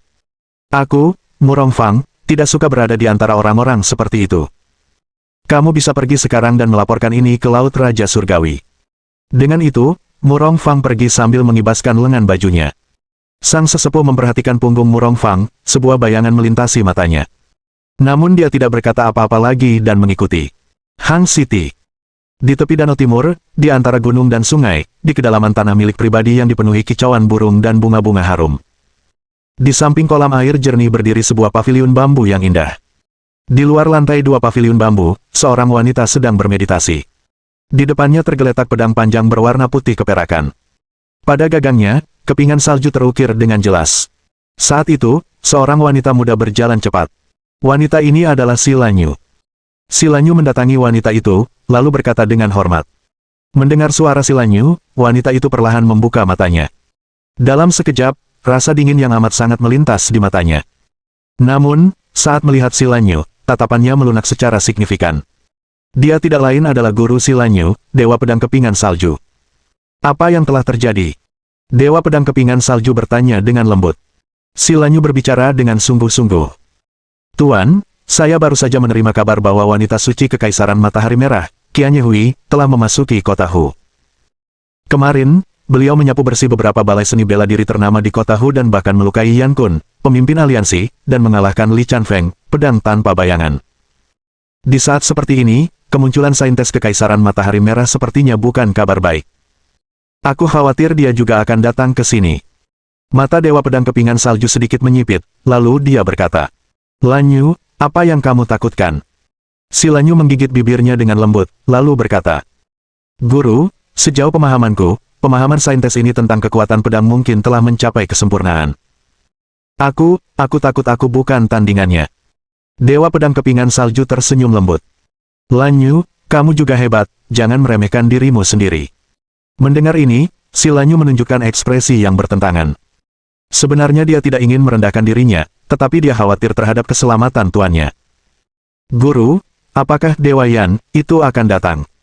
Jika Dewa Yan dapat muncul, Si Lanyu akan merasa sangat tenang. Dia yakin Dewa Yan pasti akan melindungi tuannya dengan baik. Namun, setelah mendengar ini, wajah Dewa Pedang Kepingan Salju menunjukkan ekspresi kerinduan. Bab 1397. Tablet Emas Matahari Agung. Setelah beberapa lama, Dewa Pedang Kepingan Salju berbicara. Dia tidak bisa datang. Laut Raja Surgawi akan menghalanginya. Mendengar ini, tatapan Si Lanyu langsung meredup. 20 tahun lalu, gurunya memiliki kesempatan untuk meninggalkan tempat ini bersama Dewa Yan. Namun saat itu, tuannya tidak pergi. Sekarang, situasi tuannya makin memburuk dari hari ke hari, dan dia benar-benar tidak tahu apakah tuannya dapat bertahan sampai dia bertemu Dewa Yan lagi. Dia tersenyum dan berkata, Lanyu, jangan khawatir tentang tuanmu. Kita sebagai orang-orang yang berkecimpung dalam seni bela diri, hidup dan mati ditentukan oleh takdir. Tepat saat Dewa Pedang Kepingan Salju selesai berbicara, dia tiba-tiba berdiri dan melihat ke kejauhan. Di langit di atas danau timur, layar cahaya keemasan besar muncul. Mata Silanyu menampakkan ekspresi terkejut. Dewa Pedang Kepingan Salju menunjukkan emosi yang kompleks dan perlahan berkata, "Orang-orang dari kuil ada di sini. Zhou Yu dan Yun Feifei telah tiba di manor tempat festival jembatan rusak diadakan." Pada saat ini, rumah besar itu sedang ramai dengan orang-orang, para seniman bela diri dari berbagai tempat berdatangan untuk menyaksikan pertemuan seni bela diri yang langka ini. Karena pengingat dari Murong Fang, Zhou Yu menyuruh Yun Feifei menjauh darinya setelah memasuki istana. Lagi pula, mengetahui ada bahaya, menjaga Yun Feifei di sisinya bukanlah hal yang baik. Beruntungnya, banyak pula masyarakat biasa yang datang menyaksikan festival jembatan rusak ini. Jadi, Yun Feifei tinggal bersama orang-orang biasa itu, sehingga meminimalisir kejadian yang tidak diharapkan. Sementara itu, Zhou Yu berbaur dengan sekelompok seniman bela diri dan berjalan masuk. Sesampainya di tepi danau timur, semua orang berkumpul dalam kelompok kecil, mengobrol satu sama lain. Pada saat ini, di atas danau timur, layar cahaya kemasan besar tiba-tiba muncul. Perubahan mendadak ini langsung menimbulkan keributan besar. Melihat ini, mata Zhou Yu menunjukkan ekspresi terkejut. Apa benda ini? Dia segera mengulurkan indera ketuhanannya ke arah layar cahaya kemasan itu, tetapi menemukan bahwa indera ketuhanannya tidak dapat mendekat sama sekali. Sekitar 10 meter dari layar cahaya kemasan, ia ditelan oleh kekuatan aneh. Wajah Zhou Yu berubah, dan dia buru-buru menarik kembali indera ketuhanannya. Namun, selama penyelidikan singkat ini, Zhou Yu samar-samar merasakan bahwa ini tampaknya adalah kekuatan yang dilepaskan oleh suatu artefak ajaib. Saat dia kebingungan, dia mendengar suara seruan di dekatnya. "Saudara Jia, apakah ini prasasti emas matahari agung yang legendaris?" "Ini pertama kalinya saya melihatnya," seru seorang pria parubaya berusia 40-an sambil menatap layar emas raksasa itu. Di sampingnya, seorang pria bermarga Jia, juga berusia 40-an, mengangguk dengan kagum di matanya dan berkata, "Ya, ini adalah tablet emas matahari agung. Saya beruntung bisa melihatnya sekali lebih dari 20 tahun yang lalu. Saya tidak menyangka akan melihatnya lagi hari ini." Tampaknya festival Broken Bridge ini tidak sederhana. Mendengar percakapan mereka, Zhou Yu segera mendekat. "Halo, tuan-tuan. Nama keluarga saya Zhou, ini pertama kalinya saya di kota Hang, dan saya kurang familiar dengan tempat ini. Bisakah Anda menjelaskan apa itu prasasti emas matahari agung?" Melihat usia muda Zhou Yu dan sikapnya yang cerdas, mereka tertawa terbahak-bahak dan berkata, "Adik Zhou, kamu datang di waktu yang tepat. Prasasti matahari emas agung ini bukanlah sesuatu yang bisa Anda lihat kapanpun. Tablet emas matahari agung adalah artefak sihir kuno kuil. Kudengar itu adalah artefak sihir kuno terlengkap yang tersimpan di dunia seni bela diri, dengan kemampuan yang melampaui dewa dan roh. Namun, orang biasa seperti kita tentu tidak dapat melihatnya secara keseluruhan. Yang bisa kita lihat sekarang hanyalah daftar 3 peringkat yang dirilis oleh Great Sun Golden Tablet." Pria bermarga Jia berbicara dengan fasih, menjelaskan semua rincian yang diketahuinya. Zhou Yu terkejut mendengar ini. Jadi ketiga peringkat itu terungkap melalui tablet emas matahari agung. Bukankah itu menakjubkan? Pria bermarga Jia itu berkata dengan bersemangat. Pada saat ini, lelaki bermarga Chu di sebelahnya juga tampak tercengang. "Saudara Jia, ini luar biasa. Tapi mengapa tidak ada apapun di layar emas ini?" Pria bermarga Jia itu tertawa dan berkata, "Itu karena ketiga peringkat tersebut akan mengalami pembaruan besar. Dalam keadaan normal, The Temple memperbarui ketiga peringkat tersebut setiap 2 tahun, tetapi sebagian besar waktu, mereka langsung merilis daftarnya. Hanya pada saat-saat penting saja mereka mengundang tablet emas matahari agung. Jadi, saya rasa festival Broken Bridge ini tidak sederhana." Perkataan pria bermarga Jia itu cocok dengan apa yang dikatakan Murong Fang pagi ini. Hal ini membuat Zhou Yu menunjukkan minat yang kuat. Dia mulai menantikan apa yang akan terjadi selanjutnya. Tepat saat semua orang tengah asyik mendiskusikan tablet emas matahari agung dan kuil, tiba-tiba, suara seperti guntur terdengar di langit. Seketika semua orang merasakan guncangan hebat. Kejutan ini bukan fisik tetapi psikologis. Seolah-olah seseorang telah membunyikan lonceng yang menakjubkan di dalam hati mereka. Dalam sekejap, kerumunan yang sebelumnya ribut menjadi sunyi. Saat berikutnya, suara yang luar biasa terdengar di telinga semua orang. "Saya adalah utusan Aula Suci, di bawah perintah Kepala Aula, di sini untuk merilis peringkat. Kuil memperbarui daftar manusia setiap 2 tahun. Memperbarui peringkat bumi setiap 10 tahun. Memperbarui daftar surgawi setiap 50 tahun. Hari ini, bertepatan dengan pertemuan 3 peringkat sekali dalam 1 abad, kami secara khusus mengundang Great Sun Golden Tablet untuk mengumumkan nama-nama terbaru dalam 3 peringkat tersebut kepada dunia seni bela diri. Menurut utusan Balai Suci, itu ibarat menyalakan tong mesiu. Ledakan. Kerumunan itu langsung bersorak kegirangan, dan semua orang memperlihatkan ekspresi kegembiraan. Tidak seorang pun menduga The Temple akan mengumumkan ketiga peringkat tersebut secara terbuka. Ini merupakan peristiwa besar yang belum pernah terjadi sebelumnya. Perlu diketahui, sebelum ini, para pendekar bela diri biasa paling banyak hanya dapat bersentuhan dengan daftar manusia, sedangkan peringkat bumi dan daftar surgawi merupakan sesuatu yang tinggi dan sangat misterius bagi masyarakat umum. Tidak seorang pun menduga The Temple akan mengumumkannya kepada publik hari ini. Bagi para seniman bela diri yang hadir hari ini sungguh menggembirakan. Untuk sesaat, rasa ingin tahu semua orang terusik, dan semua mata tertuju pada layar emas besar, menunggu tiga peringkat muncul. Sementara itu, Zhou Yu menyipitkan mata, secara halus mendesak kekuatan roh primordial, menyelidiki ke arah langit. Dia ingin menemukan tempat persembunyian utusan aula ilahi, untuk melihat orang seperti apa utusan aula ilahi ini. Bab 1398. Daftar surgawi 10 teratas. Namun, Zhou Yu mendorong kekuatan roh primordialnya hingga batasnya, hampir menutupi seluruh langit di atas danau timur, namun dia tidak mendeteksi sosok apapun. Dia merasakan beberapa indera ketuhanan datang dari arah lain. Jelas, banyak orang yang memiliki ide yang sama dengan Zhou Yu, tetapi pada akhirnya, mereka semua kembali tanpa hasil. Kilatan warna yang tidak biasa melintas di mata Zhou Yu. Kemudian dia juga menarik kekuatan roh primordialnya. Dalam situasi ini, level kultivasi lawan jauh di atas dirinya, sehingga mustahil baginya untuk menyelidiki. Atau memang benar-benar tidak ada seorang pun di atas langit Islay. Akan tetapi, tirai emas yang dilepaskan oleh tablet emas matahari besar hanya berdiri di sana, jadi jelas, itu adalah yang pertama. Saat Zhou Yu merenung secara diam-diam, tiba-tiba tirai emas di atas danau timur menunjukkan tanda-tanda perubahan. Seberkas cahaya tebal berwarna ungu keemasan menyambar. 4 karakter besar yang bersinar dengan warna rune aneh muncul. 10 teratas daftar surgawi. Untuk sesaat, semua orang menahan napas, menatap tirai emas itu. Hanya untuk melihat bahwa di tirai emas, nama-nama mulai muncul satu persatu. Pertama dalam daftar surgawi, Raja Dewa Emas. Dewa Emas dengan baju besi emas, tidak akan pernah kembali sampai Lulan jatuh. Raja Dewa Emas telah lama menjaga wilayah barat negeri naga yang bermasalah, memastikan perdamaian, dan menggemparkan dunia. Kedua dalam daftar surgawi, Raja Dewa Leluhur. Laut yang tak berujung, luas dan dahsyat, berbahaya dan tak terhitung jumlahnya dalam bahaya. Raja Dewa Leluhur melindungi lautan negara naga, abadi selama 1 abad, membawa kedamaian ke 4 lautan. Ketiga dalam daftar surgawi, Leluhur Pedang Lin Bai. Nenek moyang pedang Dao, dengan 1 pedang, dunia menjadi pucat. Kata-kata yang bersinar dengan cahaya ungu keemasan itu muncul dan menghilang, membuat semua orang terkejut. Kejutan ini datangnya dari hati, dari jiwa. Nama-nama yang muncul di tirai emas, beserta deskripsi singkatnya, membuat semua orang merasakan tekanan tak terlihat. Di seluruh tepi danau timur, ada lebih dari 10.000 orang, tetapi sekarang sunyi. Keenam dalam daftar surgawi, Tetua Primordial, Gu Yue.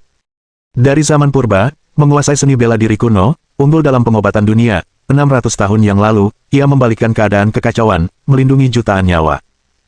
Ketika nama Tetua Primordial muncul di tirai emas, Zhou Yu tiba-tiba merasakan getaran di hatinya. Dia menatap tajam kata-kata yang bersinar dengan cahaya ungu keemasan itu. Dia tahu betul bahwa dia tumbuh di bawah asuhan lelaki tua itu, dan dia terlalu akrab dengannya.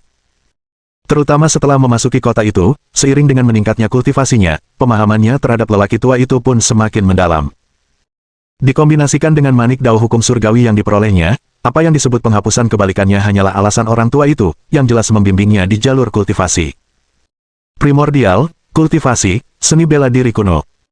Hal-hal ini terjalin dalam pikirannya, menyelimuti dirinya, namun tampaknya membawa semacam pencerahan. Pada saat ini, dia merasakan suatu perasaan yang kuat dalam dirinya. Tetua primordial ini adalah orang tua itu. Selain lelaki tua itu, dia tidak percaya ada orang lain di dunia ini yang bisa begitu mirip dengan lelaki tua itu. Di tengah pergolakan emosi Zhou Yu yang hebat, 10 teratas daftar surgawi terungkap sepenuhnya. Huruf-huruf ungu emas pada tirai emas berangsur-angsur menghilang. Disusul dengan kata-kata emas, peringkat 50 teratas bumi. Petik 1. Melihat nama-nama asing yang muncul di tirai emas, hati Zhou Yu pun ikut berdebar kencang. Jelas, mereka yang dapat masuk daftar surgawi adalah para ahli tingkat alam leluhur. Sementara mereka yang berada di peringkat bumi semuanya adalah master suci.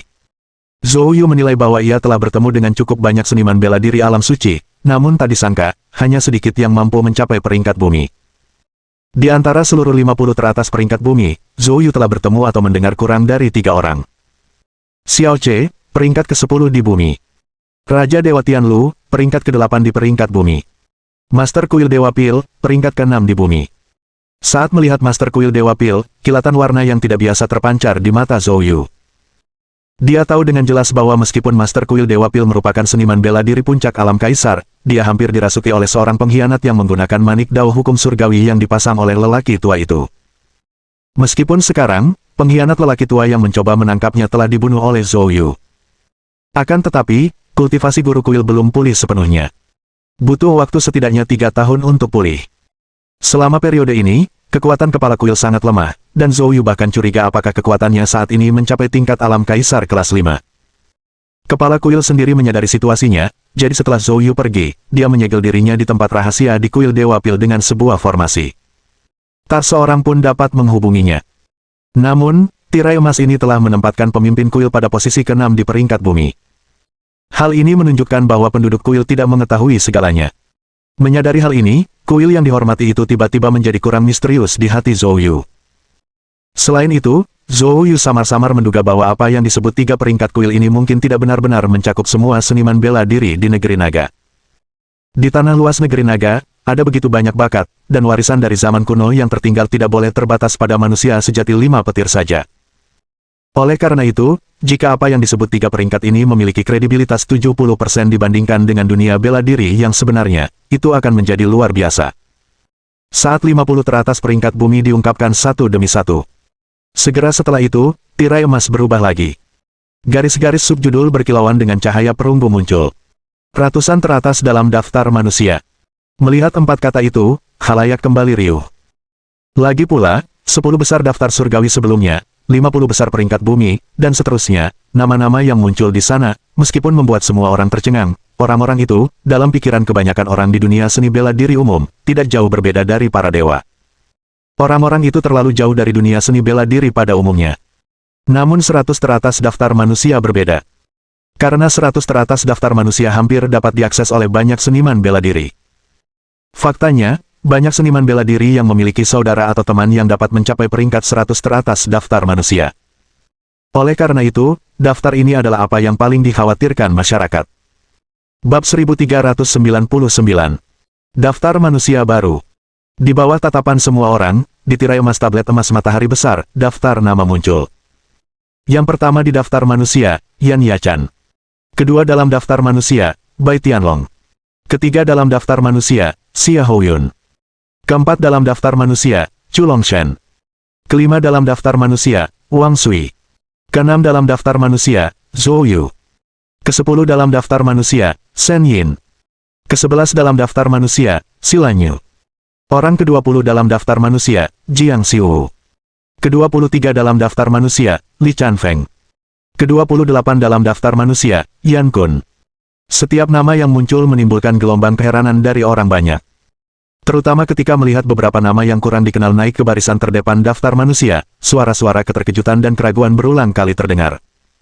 Untuk sesaat, seluruh area di sekitar Danau Timur gempar, suaranya mencapai langit. Di tengah kerumunan, Zhou Yu juga tampak terkejut. Menurut apa yang Yun Feifei katakan sebelumnya, pemeringkatan ketiga daftar The Temple didasarkan pada performa pertempuran aktual terkini.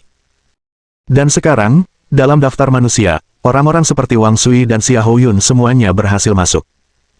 Ini menunjukkan bahwa mereka telah menunjukkan penampilan yang menakjubkan akhir-akhir ini. Tampaknya itu terlalu kebetulan.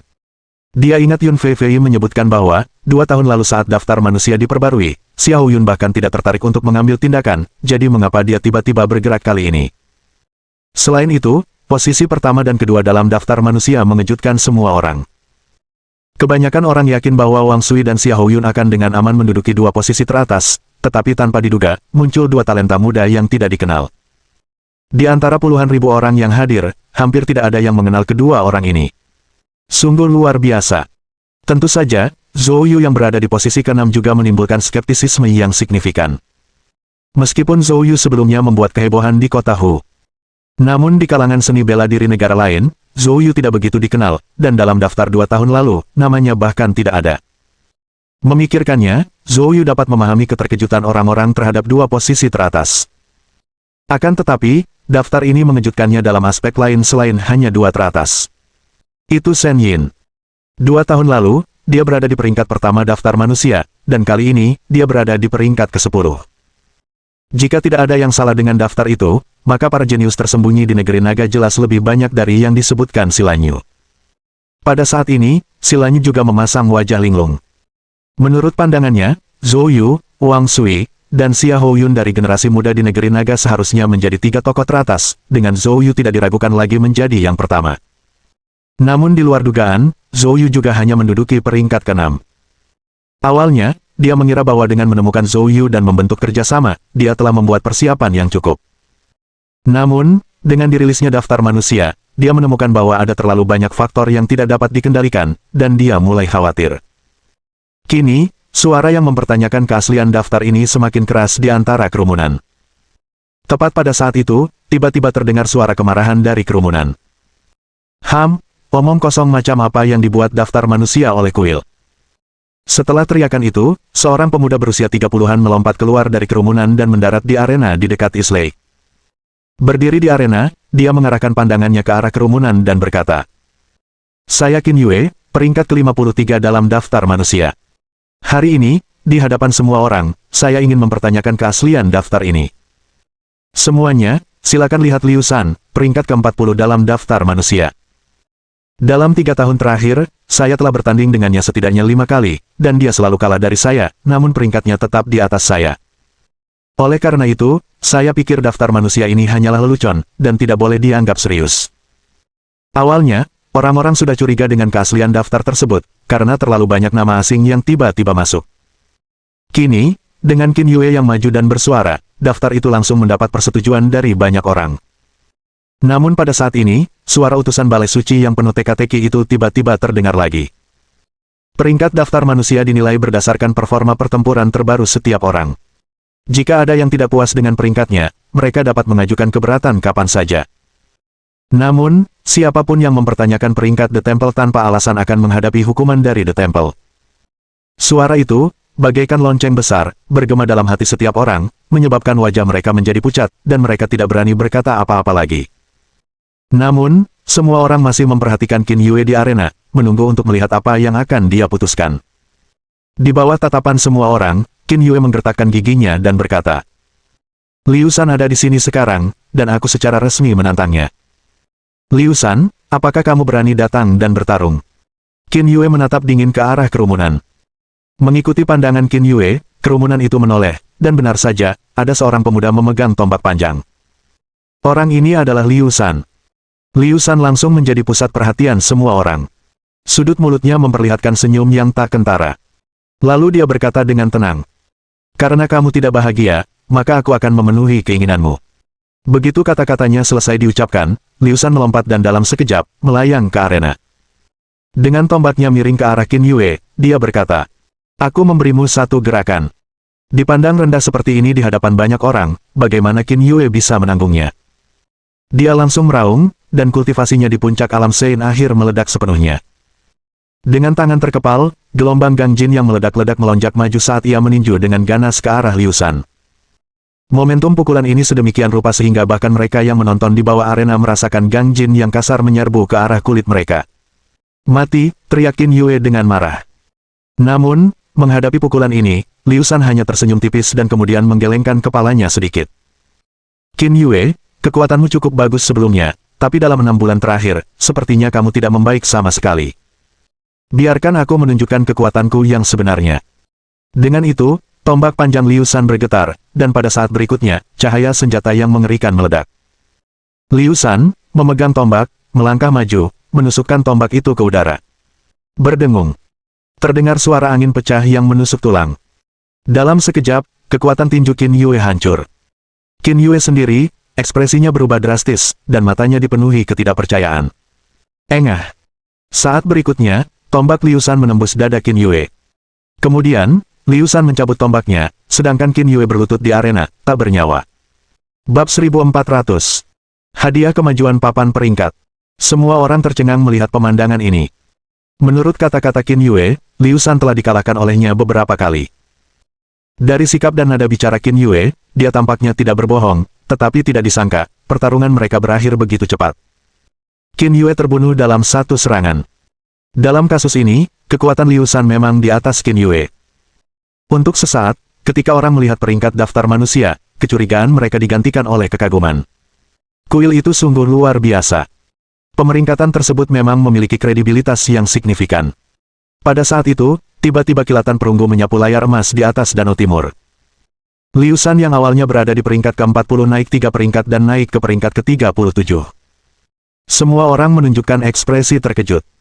Berdasarkan evaluasi, kekuatan tempur Liu Shan yang sebenarnya seharusnya berada di peringkat ke-37. Penyesuaian waktu nyata kini telah dilakukan. Tindakan ini adalah perubahan terbaru yang diumumkan dalam pembaruan 3 daftar kuil. Mulai sekarang, dalam setahun, peringkat 3 daftar akan disesuaikan secara real-time berdasarkan hasil pertempuran yang sebenarnya. Setelah 1 tahun, para seniman bela diri yang berada di 10 besar 3 daftar akan memenuhi syarat untuk memasuki kuil dan menjelajahi jalur kultivasi kuno yang telah hancur. Hanya dengan beberapa kalimat saja, seluruh hadirin kembali bergairah. Metode kultivasi kuno. Untuk sementara waktu, mata banyak orang dipenuhi dengan ketidakpercayaan. Apakah benar-benar ada jalan kultivasi di dunia ini? Banyak yang gemetar. Diketahui bahwa legenda kultivasi bukanlah rahasia, dan di dunia seni bela diri, selalu ada legenda tentang kultivasi. Akan tetapi, selama ratusan tahun, tak satu pun kultivator sejati muncul, sehingga semua orang berasumsi jalur kultivasi itu hanya dongeng yang sulit dipahami, dianggap sekadar omong kosong sambil minum teh dan minuman. Namun hari ini, kekuatan paling misterius di dunia seni bela diri, utusan Allah Ilahi, menyatakan secara terbuka bahwa mereka akan menjelajahi jalur kultivasi kuno. Apa artinya ini? Semua orang mengerti. Kuil tidak akan membuat klaim yang tidak berdasar. Mungkin jalur kultivasi kuno benar-benar ada. Menyadari hal ini, semua mata di kerumunan berbinar-binar dengan intens. Meskipun 10 besar daftar manusia tampaknya mustahil dicapai oleh sebagian besar orang, banyak di antaranya menunjukkan ekspresi bersemangat. Jalan bela diri selalu tentang menerobos duri, mempertaruhkan nyawa, dan mencapai puncak. Setiap seniman bela diri, pada taraf tertentu, memiliki hati yang rindu untuk mencapai puncak jalan bela diri. Kini, kesempatan yang begitu menakjubkan telah hadir. Tentu saja sebagian besar tidak ingin melewatkannya. Zhou Yu di antara kerumunan juga dipenuhi rasa terkejut. Tentu saja, bukan hadiah peringkat yang diberikan kuil yang mengejutkannya. Yang mengejutkannya adalah bahwa peringkat daftar manusia dapat berubah secara real-time. Apa maksudnya? Bila kuil berani mengatakan ini, itu artinya mereka yakin dapat memantau seluruh benua negara naga secara langsung, mengetahui keberadaan setiap individu kuat dan tempat pertempuran mereka. Apakah ini mungkin? Jika demikian, seberapa mengerikankah tingkat kekuatan ini? Memikirkan hal ini, Zhou Yu tidak dapat menahan perasaan terguncang yang amat dalam. Kekuatan macam apakah bait suci itu? Tingkat energi apa yang mereka miliki? Tentu saja, selain ini, hadiah peringkat yang diumumkan kuil juga membuat Zhou Yu bingung. Metode kultivasi kuno benar-benar ada. Lagi pula, Zhou Yu sendiri sudah dapat dianggap setengah kultivator. Justru karena ini, Zhou Yu tahu betul betapa kuatnya para kultivator. Alasan mengapa dia bisa melompati seluruh alam untuk membunuh seniman bela diri alam kaisar, paling tidak 70%, adalah karena menapaki jalur kultivasi. Jalur bela diri yang begitu kuat, akankah kuil membukanya untuk umum? Jika tidak bersedia memberikannya, lalu mengapa menawarkannya sebagai hadiah peringkat? Apa tujuan sebenarnya dari kuil tersebut? Untuk sesaat, mata Zhou Yu berkilat dengan kesuraman yang amat. Ia tak bisa memahaminya, jadi ia mendongak, hanya untuk mendapati sebagian besar orang lain tidak terlalu banyak berpikir. Saat itu, ekspresi mereka dipenuhi kegembiraan seolah-olah semua orang siap bergerak. Jelaslah mereka sangat tertarik dengan godaan besar ini. Di tengah-tengah semangat kerumunan, suara utusan balai suci terdengar lagi. Pengumuman peringkat kuil berakhir. Mulai sekarang, kuil akan membuka cabang di kota-kota besar. Semua orang bisa datang ke cabang untuk memeriksa peringkat 3 daftar. Saat suara itu jatuh, tirai emas dari tablet emas matahari besar di atas Danau Timur perlahan menghilang. Tepat ketika kegembiraan orang banyak belum memudar, tiba-tiba, suhu di sekitar East Lake mulai turun drastis. Dalam sekejap, orang-orang merasa seperti disiram baskom berisi air es, antusiasme mereka sebelumnya padam dalam sekejap. Semua orang menunjukkan ekspresi terkejut, melihat sekeliling. Aneh, mengapa cuaca tiba-tiba menjadi dingin? Pada saat ini, seruan terdengar di antara kerumunan. Cepat, lihat, permukaan danau membeku. Kerumunan orang segera memandang ke arah Danau Timur. Memang, butiran salju bagaikan kristal secara misterius terbentuk di permukaan danau. Dan pada kristal-kristal ini, tiba-tiba muncullah sesosok yang anggun. Itu Dewa Pedang Kepingan Salju. Terdengar seruan di antara kerumunan, diikuti semua mata tertuju pada sosok anggun itu. Di bawah sorotan, sosok itu melangkah menuju pusat Danau Timur. Pada saat yang sama, gelombang dingin yang menusuk menyebar terus-menerus, dan kebanyakan orang menunjukkan ekspresi kagum saat merasakannya. Untuk mengubah lingkungan iklim suatu area hanya dengan keagungan seseorang, seseorang dapat membayangkan betapa mendalamnya budidaya Dewa Pedang Kepingan Salju. Beberapa saat kemudian, Dewa Pedang Kepingan Salju muncul di tengah Danau Timur, sosoknya perlahan naik ke udara sementara suaranya, sedingin es, bergema di seluruh danau. Selamat datang semua orang, dari jauh, untuk berpartisipasi dalam Festival Jembatan Rusak. Festival ini bertepatan dengan pengumuman 3 daftar kuil, yang sungguh suatu kehormatan. Karena 3 daftar telah diumumkan, Festival Jembatan Rusak resmi dimulai. Aku tidak akan berkata banyak lagi, festival hari ini dipersiapkan untuk kebangkitan hati pedang muridku. Oleh karena itu, hanya mereka yang lulus ujian batu penyelidikan pedang yang akan berkesempatan untuk mengikuti Festival Jembatan Rusak. Mendengar ini, Zhou Yu bingung. Batu penyelidikan pedang. Bab 1401. Batu penyelidikan pedang. Pria bermarga Jia di samping Zhou Yu menatap Dewa Pedang Kepingan Salju dengan penuh semangat di wajahnya, sambil menjelaskan kepada Zhou Yu. Adik Zhou, jelas sekali kamu bukan penduduk asli kota Hang. Kami penduduk kota Hang tahu bahwa Dewa Pedang Kepingan Salju memiliki batu penyelidikan pedang. Batu ini adalah harta karun kuno, dan tidak seorang pun tahu seperti apa wujud lengkapnya karena saat ini dalam keadaan terfragmentasi. Satu-satunya fungsi batu penyelidikan pedang ini adalah untuk mengukur kekuatan-kekuatan pedang seorang seniman bela diri pedang Dao. Semakin kuat kekuatan pedang, semakin dalam bekas yang ditinggalkannya. Dengan demikian, seseorang dapat mengevaluasi kekuatan dan potensi masa depan seorang seniman bela diri pedang Dao. Mendengar penjelasan pria itu, Zhou Yu tiba-tiba mengerti. Pada saat itu, sebuah batu yang menyerupai pilar perunggu dikeluarkan oleh Dewa Pedang Kepingan Salju di hadapannya. Dewa Pedang Kepingan Salju melemparkannya begitu saja, lalu menaruhnya di permukaan danau. Karena air danau di bawahnya telah diubah menjadi es tebal oleh cara misterius Dewa Pedang Kepingan Salju, batu penyelidikan pedang berdiri tegak di permukaan air. Zhou Yu memfokuskan pandangannya dan memang melihat ratusan tanda dengan kedalaman yang bervariasi pada batu penyelidikan pedang. Pada saat ini, orang banyak di sekitarnya mulai menunjuk dan mendiskusikan batu pertanyaan pedang. Banyak penduduk kota Hang dengan antusias mulai menjelaskan asal-usul dan fungsi batu pertanyaan pedang ini kepada orang-orang di sekitarnya. Kemudian, Dewa Pedang Kepingan Salju berbicara. Untuk berpartisipasi dalam festival jembatan rusak ini, seseorang harus meninggalkan jejak yang mencolok di batu penyelidikan pedang agar memenuhi syarat untuk pertempuran arena. Juara festival akan menerima harta karun yang diencerkan, dan juga mendapatkan kesempatan untuk mempelajari pedang es dingin di bawah bimbinganku, serta kesempatan untuk menikahi muridku. Mendengar kata-kata ini, orang banyak pun berseru kaget. Diketahui secara umum bahwa sebagai salah satu dari 5 Dewa Pedang Agung Negeri Naga, Dewa Pedang Kepingan Salju tidak memiliki murid satu pun selama bertahun-tahun, kecuali Silanyu. Sekarang, tiba-tiba mengumumkan niat untuk mengambil murid lain, bersamaan dengan kesempatan untuk menikahi Silanyu, seorang wanita jenius dan cantik jelita, merupakan godaan besar bagi seniman bela diri pedang Dao. Mungkinkah ada sesuatu yang lebih mendebarkan? Untuk sesaat, kerumunan itu meledak dengan lolongan bagaikan serigala lapar. Jelas semua orang bersemangat. Di samping Dewa Pedang Kepingan Salju, pipi Silanyu yang putih dan transparan berubah sedikit memerah saat mendengar kata-kata gurunya. Lalu, dia tanpa sengaja melirik ke sekelilingnya. Tampaknya dia mencoba menemukan seseorang di tengah kerumunan. Namun, dengan begitu banyak orang di sekitarnya, dia tidak menemukan angka itu. Pada saat ini, kekuatan pedang yang dahsyat tiba-tiba membubung ke angkasa dari dalam kerumunan. Seketika, sesosok makhluk melompat dan datang ke sisi danau timur. Seorang pemuda berusia sekitar 35 tahun, membawa pedang besi hitam di punggungnya. Meskipun berkarat dan penampilannya biasa saja, kekuatan pedang yang terpancar darinya sungguh luar biasa. Pemuda itu menangkupkan kedua tangannya ke arah Dewa Pedang Kepingan Salju dan berkata, "Dewa Pedang Kepingan Salju, apakah kata-katamu benar?" Dewa Pedang Kepingan Salju mengangguk. Pemuda itu tampak gembira dan dengan lantang menyatakan, "Aku, Oh Hao Kuan, bersedia mencoba." Mendengar pemuda itu menyebutkan namanya, orang banyak pun bersorak keheranan. Itu Oh Hao Kuan, petarung top peringkat 48 dalam daftar manusia. Ya ampun, tampaknya daya tarik Dewa Pedang Kepingan Salju memang luar biasa, bahkan menarik seorang petarung papan atas dari daftar manusia. Identitas Oh Hao Kuan dengan cepat dikenali oleh semua orang. Oh Hao Kuan tampak semakin penuh kemenangan. Dia mencabut pedang besi dari punggungnya, lalu sambil berteriak keras, dia dan pedang besi hitam itu tampak menyatu, dan dia menusukkan pedang penyelidikan batu bagai kilat. Bang! Suara teredam bergema. Dampak yang dahsyat itu menyebabkan gelombang kejut yang terlihat pada batu penyelidikan pedang. Suara yang memekakkan telinga itu menyebar ke sekeliling. Untuk sesaat, lingkaran orang-orang di sekitar East Lake menutup telinga mereka dengan ekspresi tidak nyaman. Serangan yang sungguh mengesankan.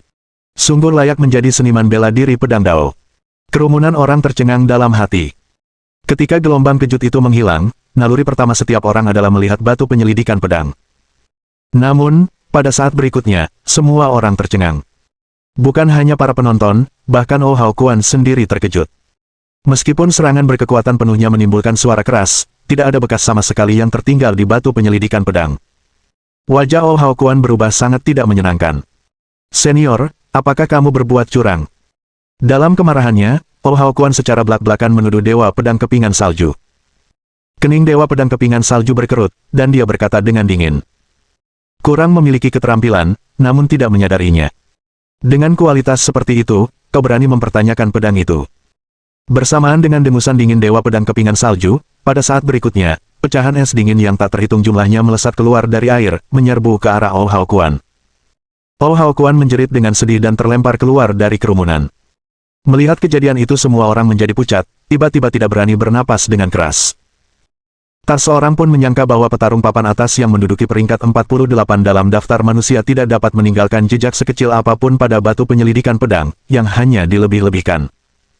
Akibatnya, banyak orang yang ingin mencoba menjadi terdiam. Dengan pelajaran dari Oh Hao Kuan di hadapan mereka, siapa yang berani maju dan mendatangkan bencana?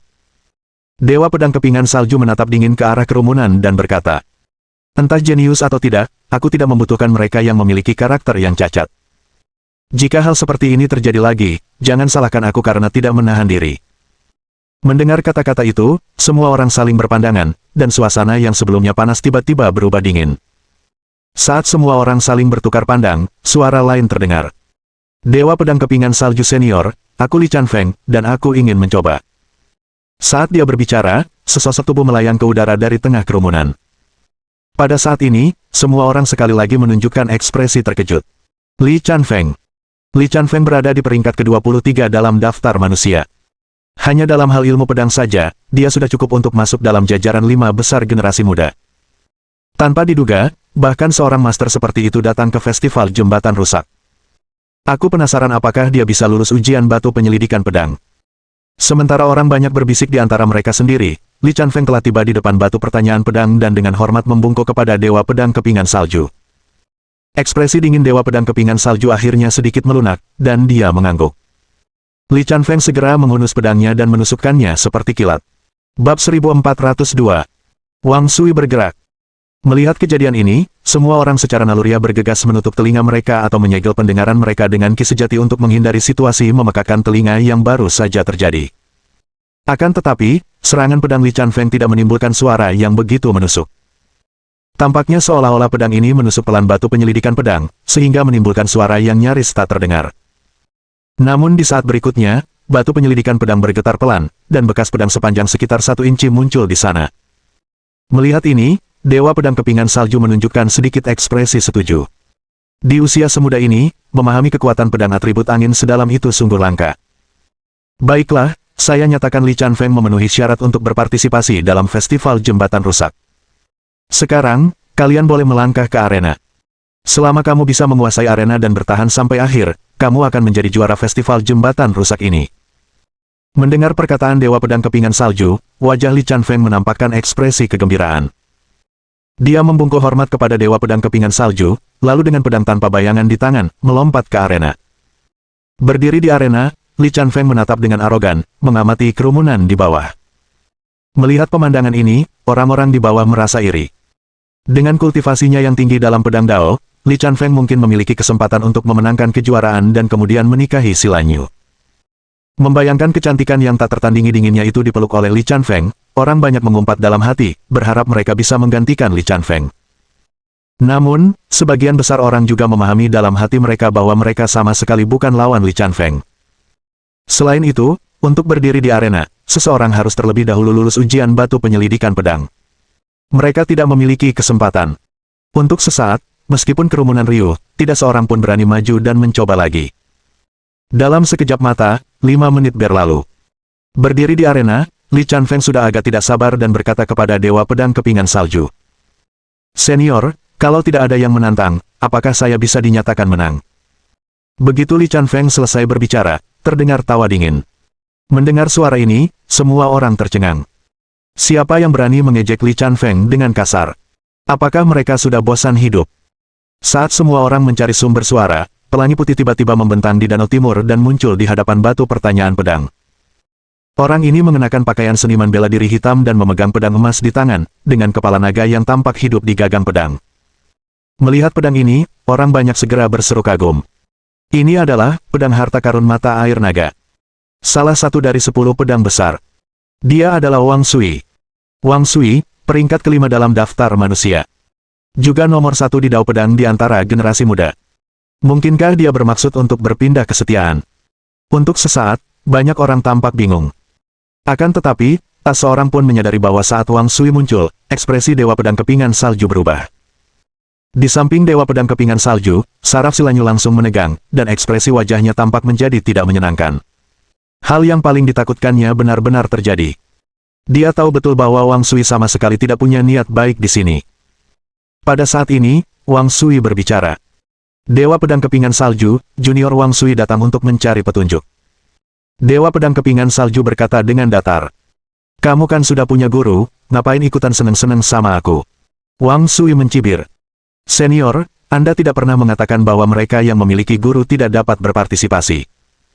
Aku sudah lama mengagumi Dewa Pedang Kepingan Salju, dan hari ini, dengan kesempatan ini, tentu saja aku tidak akan melewatkannya.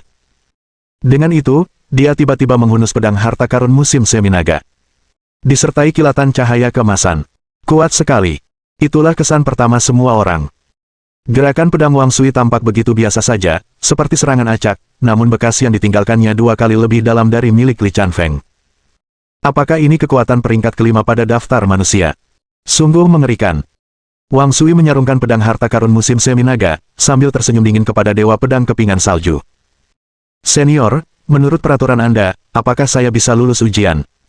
Menghadapi begitu banyak seniman bela diri, meskipun menyadari niat jahat Wang Sui, Dewa Pedang Kepingan Salju tidak dapat menarik kembali kata-katanya.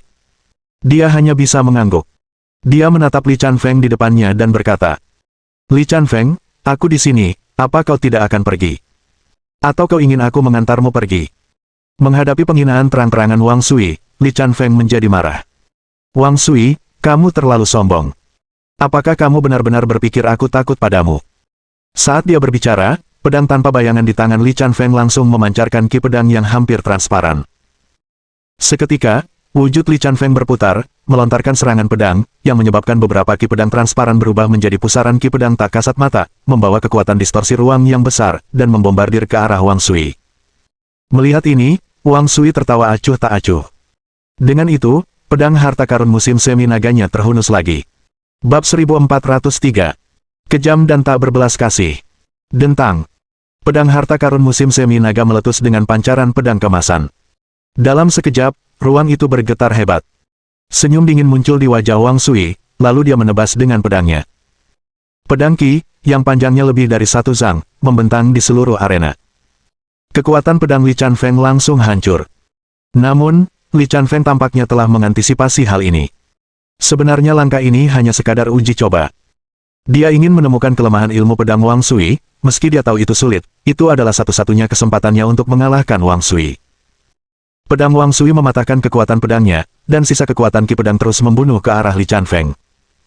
Li Chanfeng segera mengayunkan pedang tanpa bayangan di tangannya, mundur selangkah demi selangkah, menggambar serangkaian lingkaran Tai Chi dalam proses mundur, sepenuhnya menghilangkan ki pedang ini. Meskipun ini tampak sedikit pengecut, namun ini sangat aman. Tepat setelah Li Chanfeng mengatasi kekuatan pedang Wang Sui, dia segera mengayunkan pedang tanpa bayangan di tangannya dengan cepat, dan kekuatan langit dan bumi melonjak di sekelilingnya, menyebabkan angin kencang muncul.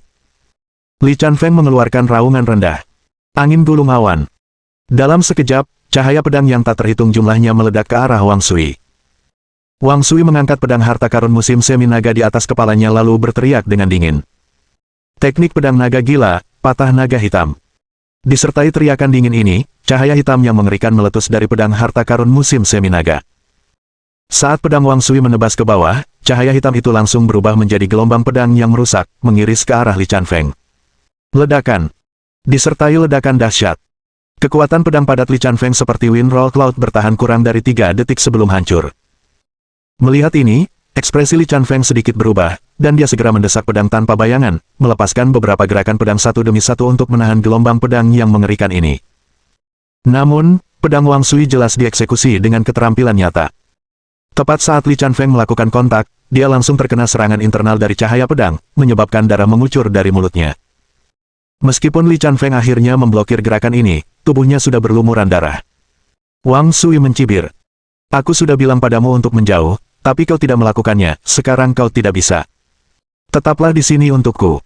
Begitu Wang Sui selesai berbicara, dia menusukkan pedang harta karun pegas naganya lagi. Gelombang pedang hitam membelah udara, menebas Li Chanfeng sekali lagi. Li Chanfeng telah merasakan kekuatan jurus ini sebelumnya dan tidak berani gegabah. Ia segera menghunus pedang tanpa bayangan sekuat tenaga, ki sejatinya mengalir deras seolah-olah bebas, mencoba melawan. Kekuatan pedang mereka saling berbenturan satu sama lain di arena, meletus dalam hantaman ki pedang yang berulang-ulang. Arena kekerasan itu memengaruhi setiap orang dalam radius 100 meter, dan banyak yang tidak dapat menghindarinya, menderita cedera serius atau kematian. Untuk sesaat, semua orang tampak terkejut dan mundur, menonton dari jauh. Tentu saja, mayoritas tidak terpengaruh dan menunjukkan ekspresi takjub. Apakah ini generasi muda seniman bela diri pedang Dao? Meskipun Li Chanfeng masih bertarung melawan Wang Sui, Zhou Yu telah melihatnya. Li Chanfeng tidak akan bertahan lama. Bukan karena Li Chanfeng terlalu lemah, tetapi Wang Sui terlalu kuat. Kekuatan pedang Wang Sui setidaknya berada di alam puncak, dan pedang harta karun musim semi naga di tangannya bahkan lebih mistis daripada pedang tanpa bayangan. Yang lebih penting, kultivasi Wang Sui telah mencapai alam raja tingkat 3, jauh lebih tinggi daripada Li Chanfeng. Dalam segala aspek, Wang Sui melampaui Li Chanfeng. Bagaimana mungkin Li Chanfeng mampu menahan Wang Sui? Terlebih lagi, ki sejatinya memiliki kualitas yang sangat tinggi, jelas berhubungan dengan teknik kultivasi yang dipraktikkannya. Dengan latar belakang dan pelatihan Wang Sui, teknik kultivasinya pasti merupakan metode pemurnian ki tingkat atas. Tepat saat Zhou Yu mendesah, cahaya pedang hitam tiba-tiba menembus seluruh arena dan mengenai Li Chanfeng. Di ambang hidup dan mati, Li Chanfeng secara naluriah mengangkat pedang tanpa bayangan untuk memblokir dadanya. Saat berikutnya, cahaya pedang hitam menghantam dadanya. Li Chanfeng memuntahkan darah, terlempar mundur dan jatuh dari arena. Sebaliknya, Wang Sui tidak terluka, bahkan tidak berkeringat. Wang Sui datang ke tepi arena, menatap Li Chanfeng. Sekarang, kamu bisa melanjutkan perjalananmu dengan tenang. Setelah berkata demikian, Wang Sui mengangkat pedangnya dan menusukkannya ke arah Li Chanfeng. Sambil berbicara, si Lanyu menghunus pedangnya dan menusuk ke arah Wang Sui, mencoba menyelamatkan Li Chanfeng. Dentang. Pedang pegas naga milik Wang Sui dengan mudah memblokir serangan si Lanyu. Lalu, senyum dingin tersungging di matanya. Apakah menurutmu kau bisa menghentikanku membunuh seseorang? Setelah berkata demikian, dia mengayunkan pedang musim semi naga di tangannya, dan seketika kekuatan pedang yang mengerikan meledak keluar. Si Lanyu segera berusaha mengerahkan kekuatan pedangnya untuk melawan, tetapi meski tingkat kultivasi pedang daunnya sedikit lebih kuat dari Li Chanfeng, dia masih jauh dari tingkat Wang Sui, dia sama sekali tidak dapat menahan Wang Sui. Si Lanyu menjerit kesakitan, terpental dan menghantam batu penyelidikan pedang yang tak jauh darinya. Melihat kejadian ini, semua yang hadir secara naluriah menunjukkan ekspresi marah. Terlalu kasar. Bagaimana dia bisa begitu kejam terhadap wanita secantik itu? Untuk sesaat, banyak yang tidak dapat menahan diri untuk tidak melompat keluar dan berperan sebagai pahlawan untuk menyelamatkan si cantik. Namun saat mereka melihat sekilas tatapan dingin Wang Sui, semua orang mundur ketakutan. Pada saat ini, tangan Dewa Pedang Kepingan Salju terkepal erat, dia hampir tidak dapat menahan diri untuk tidak mengambil tindakan. Namun, pada akhirnya, dia tidak melakukan apapun. Lagi pula, menurut aturan Festival Broken Bridge, dia tidak diizinkan ikut campur. Dia tahu betul bahwa banyak orang sedang menonton festival ini, dan jika dia bertindak sekarang, hal itu mungkin akan memicu serangkaian konsekuensi yang tidak dapat dikendalikan. Dia hanya bisa menahannya dalam diam.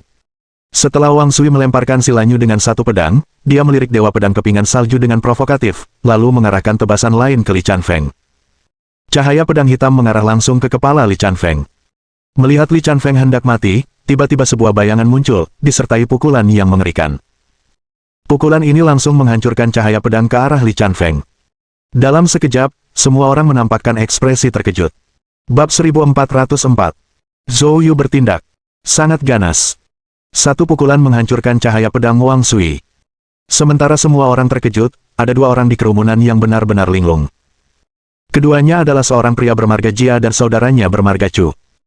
Mereka menyaksikan dengan mata terbelalak saat adik laki-laki mereka, Zhou, yang sedang mengobrol dengan mereka, terbang keluar dan muncul di samping Li Chanfeng, menghancurkan pancaran pedang Wang Sui dengan satu pukulan. Mulut mereka ternganga karena takjub. Ya Tuhan! Adik kecil Zhou ini, siapa dia? Tanya pria bermarga Jia dengan kaget. Pria bermarga Chu itu menggelengkan kepalanya dan berkata.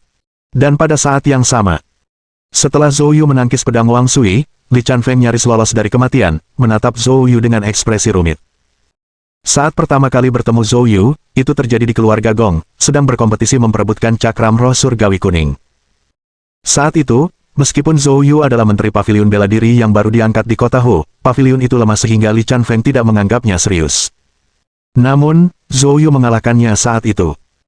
Dia tidak hanya mengalahkannya, tetapi dia juga secara berturut-turut mengalahkan Jiang Xiu, Mo Yuan, dan bahkan membunuh Chen Chunan di depan umum. Perlu diingat, individu-individu ini menduduki peringkat 30 teratas dalam daftar manusia saat itu. Semenjak itu, Li Chanfeng merasa sangat terdorong, berlatih mati-matian, menerobos ke alam suci dan alam raja, dan bahkan meningkatkan pemahamannya tentang kekuatan pedang dalam waktu setengah tahun. Dia pikir dia sekarang bisa menghadapi dan bahkan mengalahkan Zhou Yu. Namun saat melihat Zhou Yu melenyapkan cahaya pedang Wang Sui dengan satu pukulan, Li Chanfeng menyadari bahwa dirinya masih belum sebanding dengan Zhou Yu. Terlebih lagi, kesenjangan dalam kultivasi mereka telah tumbuh lebih lebar. Li Chanfeng, ilmu pedangmu telah meningkat pesat. Pada saat ini, Zhou Yu tiba-tiba tersenyum tipis. Zhou Yu tidak mempermasalahkan dendam masa lalunya dengan Li Chanfeng, sebaliknya, dia mengagumi karakter Li Chanfeng. Li Chanfeng menutup matanya, menarik napas dalam-dalam, lalu berkata, "Aku serahkan dia padamu." Mendengar percakapan mereka, Wang Sui menyipitkan matanya, menatap Zhou Yu. "Kamu Zhou Yu. Kudengar kau cukup populer akhir-akhir ini, sepertinya kau sudah mulai sombong, berani ikut campur dalam urusanku. Apakah kau benar-benar berpikir ketenaran ini begitu mudah dicuri?" Mendengar ini, Zhou Yu tersenyum tipis tetapi kemudian melompat ke udara, langsung mendarat di arena. Melihat Wang Sui, Zhou Yu tersenyum tipis dan berkata, "Awalnya, saya tidak berencana untuk campur tangan. Tapi seperti yang kamu bilang, aku sedang menjadi pusat perhatian, tapi kamu di sini untuk mencurinya, disitulah kamu salah. Jika Anda ingin mencuri perhatian, Anda harus siap mati." Pada saat ini, semua orang di sekitar tahu bahwa orang yang melangkah ke arena untuk menghadapi Wang Sui adalah Zhou Yu. Seketika semua orang menunjukkan ekspresi gembira. Tidak seorang pun menduga bahwa festival jembatan rusak akan menarik makhluk berkaliber seperti itu. Mereka benar-benar merasa perjalanan itu sepadan. Penonton pun sudah tak sabar ingin menyaksikan pertarungan sengit antara keduanya. Dan Wang Sui tidak mengecewakan penonton. Setelah berbicara, pedang longkuannya menebas ke depan. Gelombang pedang hitam langsung melesat ke arah Zhou Yu. Pada saat berikutnya, Zhou Yu menunjuk dengan dua jari. Jari awan penusuk guntur hijau. Semua cahaya guntur berkumpul di jari Zhou Yu, lalu berubah menjadi petir raksasa, menembus kehampaan dan menghantam. Pada saat ini, tekanan mengerikan yang berasal dari Zhou Yu, bersama dengan cahaya guntur yang ada di mana-mana, mengejutkan semua penonton. Lagi pula, kebanyakan orang hanya mendengar nama Zhou Yu dan belum pernah melihatnya. Sebelum Zhou Yu bergerak, banyak yang meragukan apakah ketenarannya akibat insiden kota Hu membuatnya menduduki peringkat ke-6 dalam daftar manusia. Tetapi begitu Zhou Yu bertindak, semua keraguan langsung sirna. Momentum tindakannya saja sudah mengguncang pikiran mereka. Dalam sekejap mata, cahaya guntur yang mengerikan dan gelombang pedang saling berbenturan, meledak dengan gelombang kejut hitam yang diliputi cahaya guntur. Pada saat yang sama, terdengar suara sesuatu runtuh dengan keras. Arena di bawah mereka tidak dapat menahan serangan mengerikan itu dan hancur berkeping-keping. Kerumunan yang awalnya mundur sejauh 100 meter kembali terpengaruh. Dalam keadaan terkejut, para penonton terus mundur. Melihat hal itu, Dewa Pedang Kepingan Salju mengerutkan kening, dan langsung mengeluarkan aura dingin dari tubuhnya, melindungi dirinya dari akibat serangan mereka. Setelah menangkisnya, bahkan sikap dingin Dewa Pedang Keping Salju pun menunjukkan ekspresi terharu. Terutama, menatap Zhou Yu dengan ekspresi bingung, seolah telah menemukan sesuatu yang salah. Sementara itu, Si Lanyu mendekati Dewa Pedang Kepingan Salju dan berbisik dengan gembira. "Guru, dia adalah Zhou Yu, orang yang saya undang. Dengan dia di sini, dia pasti bisa menahan Wang Sui." Dewa Pedang Kepingan Salju mengangguk. Pedang longkuan milik Wang Sui memancarkan gelombang pedang hitam seperti senapan mesin. Sementara Zhou Yu dikelilingi oleh kilatan guntur seperti dewa petir yang turun. Jalinan tiada henti antara ki pedang dan guntur membuat seluruh langit di atas Danau Timur tampak indah namun penuh muatan berbahaya.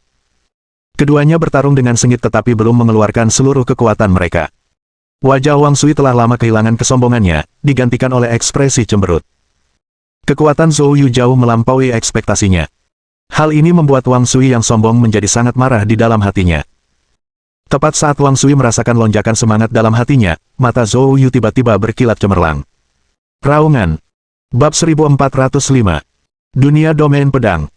Wang Sui, yang berada dalam jangkauan lengannya, mengubah ekspresinya dan segera bersiap untuk membela diri. Namun sesaat kemudian, wajahnya berubah pucat. Teriakan Zhou Yu bukanlah serangan gelombang suara biasa, teriakan itu dipenuhi dengan kekuatan roh primordial. Momen kekeliruan mental ini memungkinkan Wang Sui langsung mengungkap kelemahannya. Zhou Yu tidak ragu-ragu dan menunjuk lagi.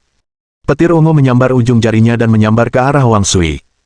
Harus dikatakan, Wang Sui, yang menduduki peringkat kelima dalam daftar manusia, memang merupakan jenius terhebat di generasi muda dalam ilmu pedang Dao.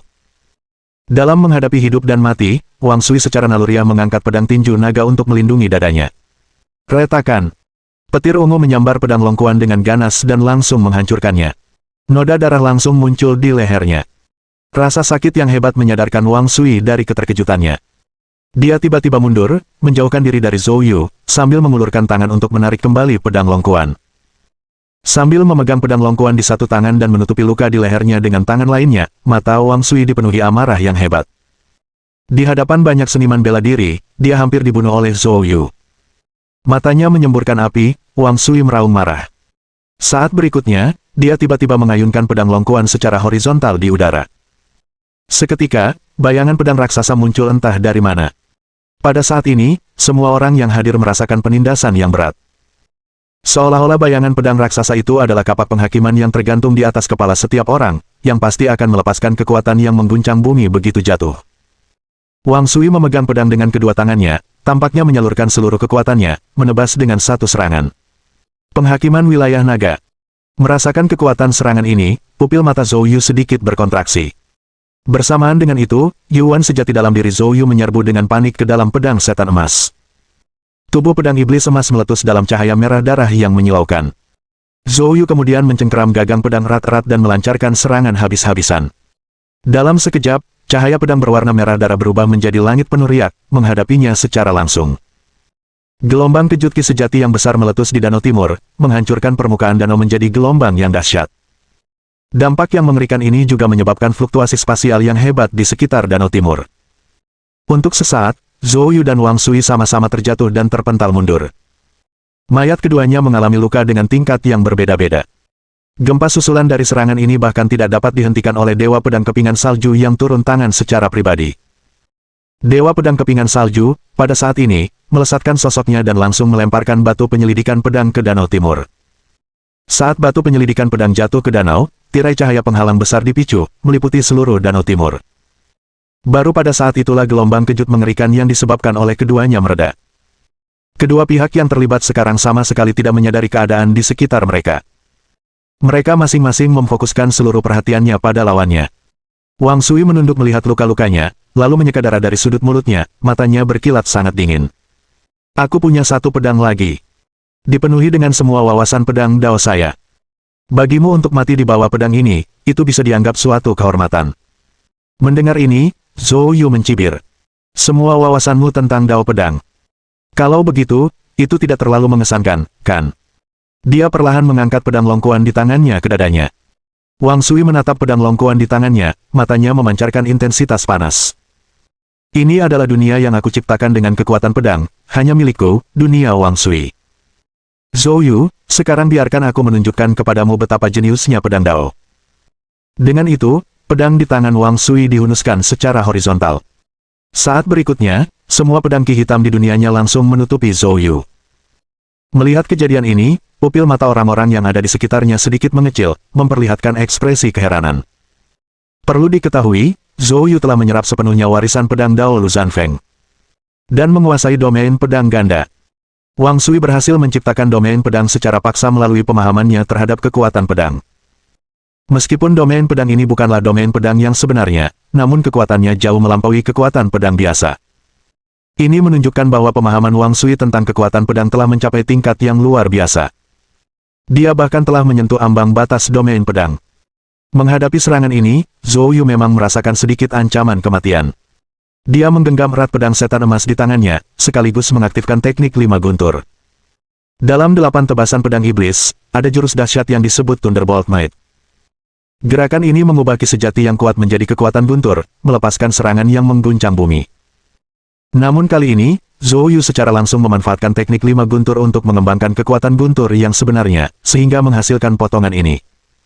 Metode ini adalah sesuatu yang bahkan ahli yang menciptakan 8 tebasan pedang iblis tidak pernah berhasil melakukannya. Saat cahaya guntur yang luar biasa menyerbu ke dalam pedang iblis emas, wajah Zhou Yu berubah menjadi ganas. 8 tebasan pedang iblis, kekuatan petir. Diiringi suara gemuruh, serangan Zhou Yu melesat melintasi angkasa. Geng pedang yang besar membawa kekuatan petir yang merusak, dengan ganas menyerang dunia dao pedang ciptaan Wang Sui sendiri. Mohon dukungan dari omom ante-ante sekalian, buat subscribe atau sharekan novel Mimin ke Facebook kalian, agar channel Mimin bisa terus berkembang. Dengan begitu, Mimin bisa lebih semangat untuk up novel seru lain ke depannya. Buat teman-teman yang sudah subscribe dan sharekan novel Mimin, Mimin ucapkan terima kasih sebanyak-banyaknya. Sekiranya teman-teman menghadapi masalah video diputar dalam bahasa Inggris, coba tukar kepada bahasa Indonesia original melalui cara ini. Semasa mendengarkan, pencet tombol setting di atas kanan video, pilih audio track dan tukar bahasa.